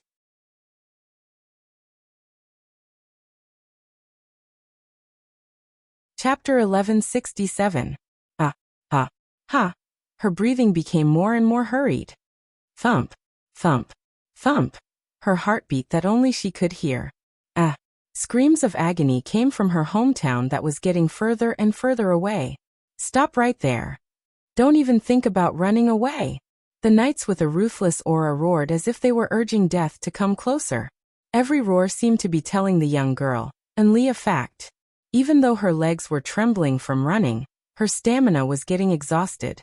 Not long after, as a normal village girl, she could only welcome the hell that had slowed down a little. If Lee was alone, perhaps she would have already broken down and given up on running away. She would have accepted her fate and accepted her death in despair. However, the slender hand that Lee held tightly in her hand became Lee's motivation to not give up. That hand belonged to Lee's little sister, who was only 10 years old. It was this little sister who was 6 years younger than Lee that made Lee unable to give up easily. Ha. Her breathing became more and more hurried. Sweat had already soaked Enli's clothes on her back. Even Enli was in such a state, let alone her little sister who was only 10 years old. At a certain moment, the little sister suddenly staggered and let out a sorrowful cry, almost falling to the ground. Fortunately, due to her young age, her little sister was very light. Enli, who had to farm every day, could easily pull her up and not lose her balance. However, this situation would undoubtedly make Enli anxious. Nim. Hurry. Let's keep running. The little girl called Nim nodded repeatedly, as if she was about to cry. However, at the next moment, the voice that represented death rang in Enli and Nim's ears in exasperation. Run. Where can you run to? The voice made Enli and Nim's body stiffen instantly as they looked behind in fear. Over there, the two knights who were holding their blood-stained swords, and their armor and helmets were also stained with blood. They were angry because of the unnecessary pursuit, and had already arrived behind the sisters. Damn it! One of the knights mercilessly raised his knight's sword towards Enli and Nim, who had stopped moving, and spat out some words of fury. How dare I waste my time on such a little girl? Looking at the blood-stained sword that was raised up high towards her, Enli's mind had already turned blank. She could only tightly hug her terrified little sister and close her eyes. In the next moment, the blood-stained sword that was raised high fell directly. Just as Enli and Nim were waiting for their impending death and pain, a faint sound of something breaking through the air suddenly came from afar, darting between a pair of knights and a pair of sisters. Clang! The sound of steel colliding with steel echoed in the air and entered Nim's and Enli's ears. Enli and Nim opened their eyes in horror when they didn't feel the excruciating pain they had imagined. He saw a figure with his back facing Enli, and Nim was facing the knight who was swinging his sword. The two knights suddenly stiffened, because even if the knight's sword couldn't cut through steel like mud, it could still easily cut through flesh and bones, but it was blocked by a single hand. That hand didn't wear any armor. That hand didn't cast any magic. However, it was such a hand that the knight's sword couldn't even leave a scratch on its skin. In a crisp clashing sound, the sword was blocked by the hand. Bang! There were no premonitions. Just as the two knights were stunned by the unrealistic scene in front of them, following a heavy muffled sound, the knight whose sword couldn't cut through the skin on the bare arm was sent flying and smashed into a nearby tree. The force was so great that the tree that was smashed directly broke and slowly fell down. As for the fully armed and heavily armored knight, he slid down the broken tree trunk and fell to the ground. His head tilted to one side and he stopped breathing. Upon closer inspection, a huge dent was imprinted on the chest of the knight's armor. With such a powerful force, it was impossible for the knight to survive even if he wanted to. Looking at this scene, the other knight was completely stunned on the spot and lost his ability to react. Enli and the Nim sisters were also stunned and couldn't move, until a somewhat displeased voice sounded. It seems that after the ability value update, I can't control the increase in physical strength. Opening and closing his clenched fist slowly, Noah lifted his head and looked at the remaining knight who was staring at him blankly. Then he said faintly, "Don't worry about me. Forget it, a guy who can even kill innocent women and children without mercy, presumably, there's no need to be merciful." This sentence finally awakened the remaining knight. "You." The knight took a step back and roared fiercely. "Who are you?" Hearing this, before Noah had time to speak, a sharp voice that seemed to be able to tear through the air sounded. "Just a lowly creature. Who allowed you to speak to Sir Noah in that tone?" The moment the words fell, a flash of light slashed across the knight's neck. Poochie! Accompanied by a crisp tearing sound, the knight's neck spurted out a large amount of blood. After a moment of stiffness, he fell to the ground. As for the part above the knight's neck, it was thrown high into the air and fell in front of Enli and Nim. After spinning a few times, it stopped. Aha! Enli and Nim finally let out a cry of grief. Amidst Enli and Nim's cries, a fully armored figure walked out from the side of the forest. It was a figure wearing a pitch-black color that covered its owner's entire body, not revealing a single bit of skin. Its appearance looked like a demon, and even its palm was covered by a metal glove with sharp claws. It didn't give off a heavy feeling, instead, it gave off a slender feeling. At a glance, one could tell that it was a female's armor. "I'm very sorry, Sir Noah." Yearbade's pleasant voice came from under the full helmet with sharp horns. "Although it's just a group of lowly creatures, but just in case, I still feel that it's better to put on the armor, so I spent some time preparing. Originally, this kind of insect shouldn't be dealt with by Sir Noah himself." "No, your consideration is not wrong. There's no need to apologize." Noah shook his head, then looked at Anli and Nim and said, "Are you okay?" Anli seemed to have realized that she was saved, and raised her pretty face that was extremely pale due to the overly bloody scene. I'm fine." "Is that so?" Noah nodded, then turned around. "Then you guys stay here. Before this matter is over, find a place to hide so that you won't be targeted again." After saying this, Noah was about to walk towards the direction of the village when Anli's emotional voice came. Thank you very much for saving my life. Please save my parents. My parents are still in the village." "Still in the village?" Noah's footsteps paused, and glanced at the pale but emotional Anli. "I will save everyone in your village. If your parents are still alive, then they will naturally be fine." After saying this, Noah didn't stay any longer, and directly walked towards the direction of the village. "Thank you."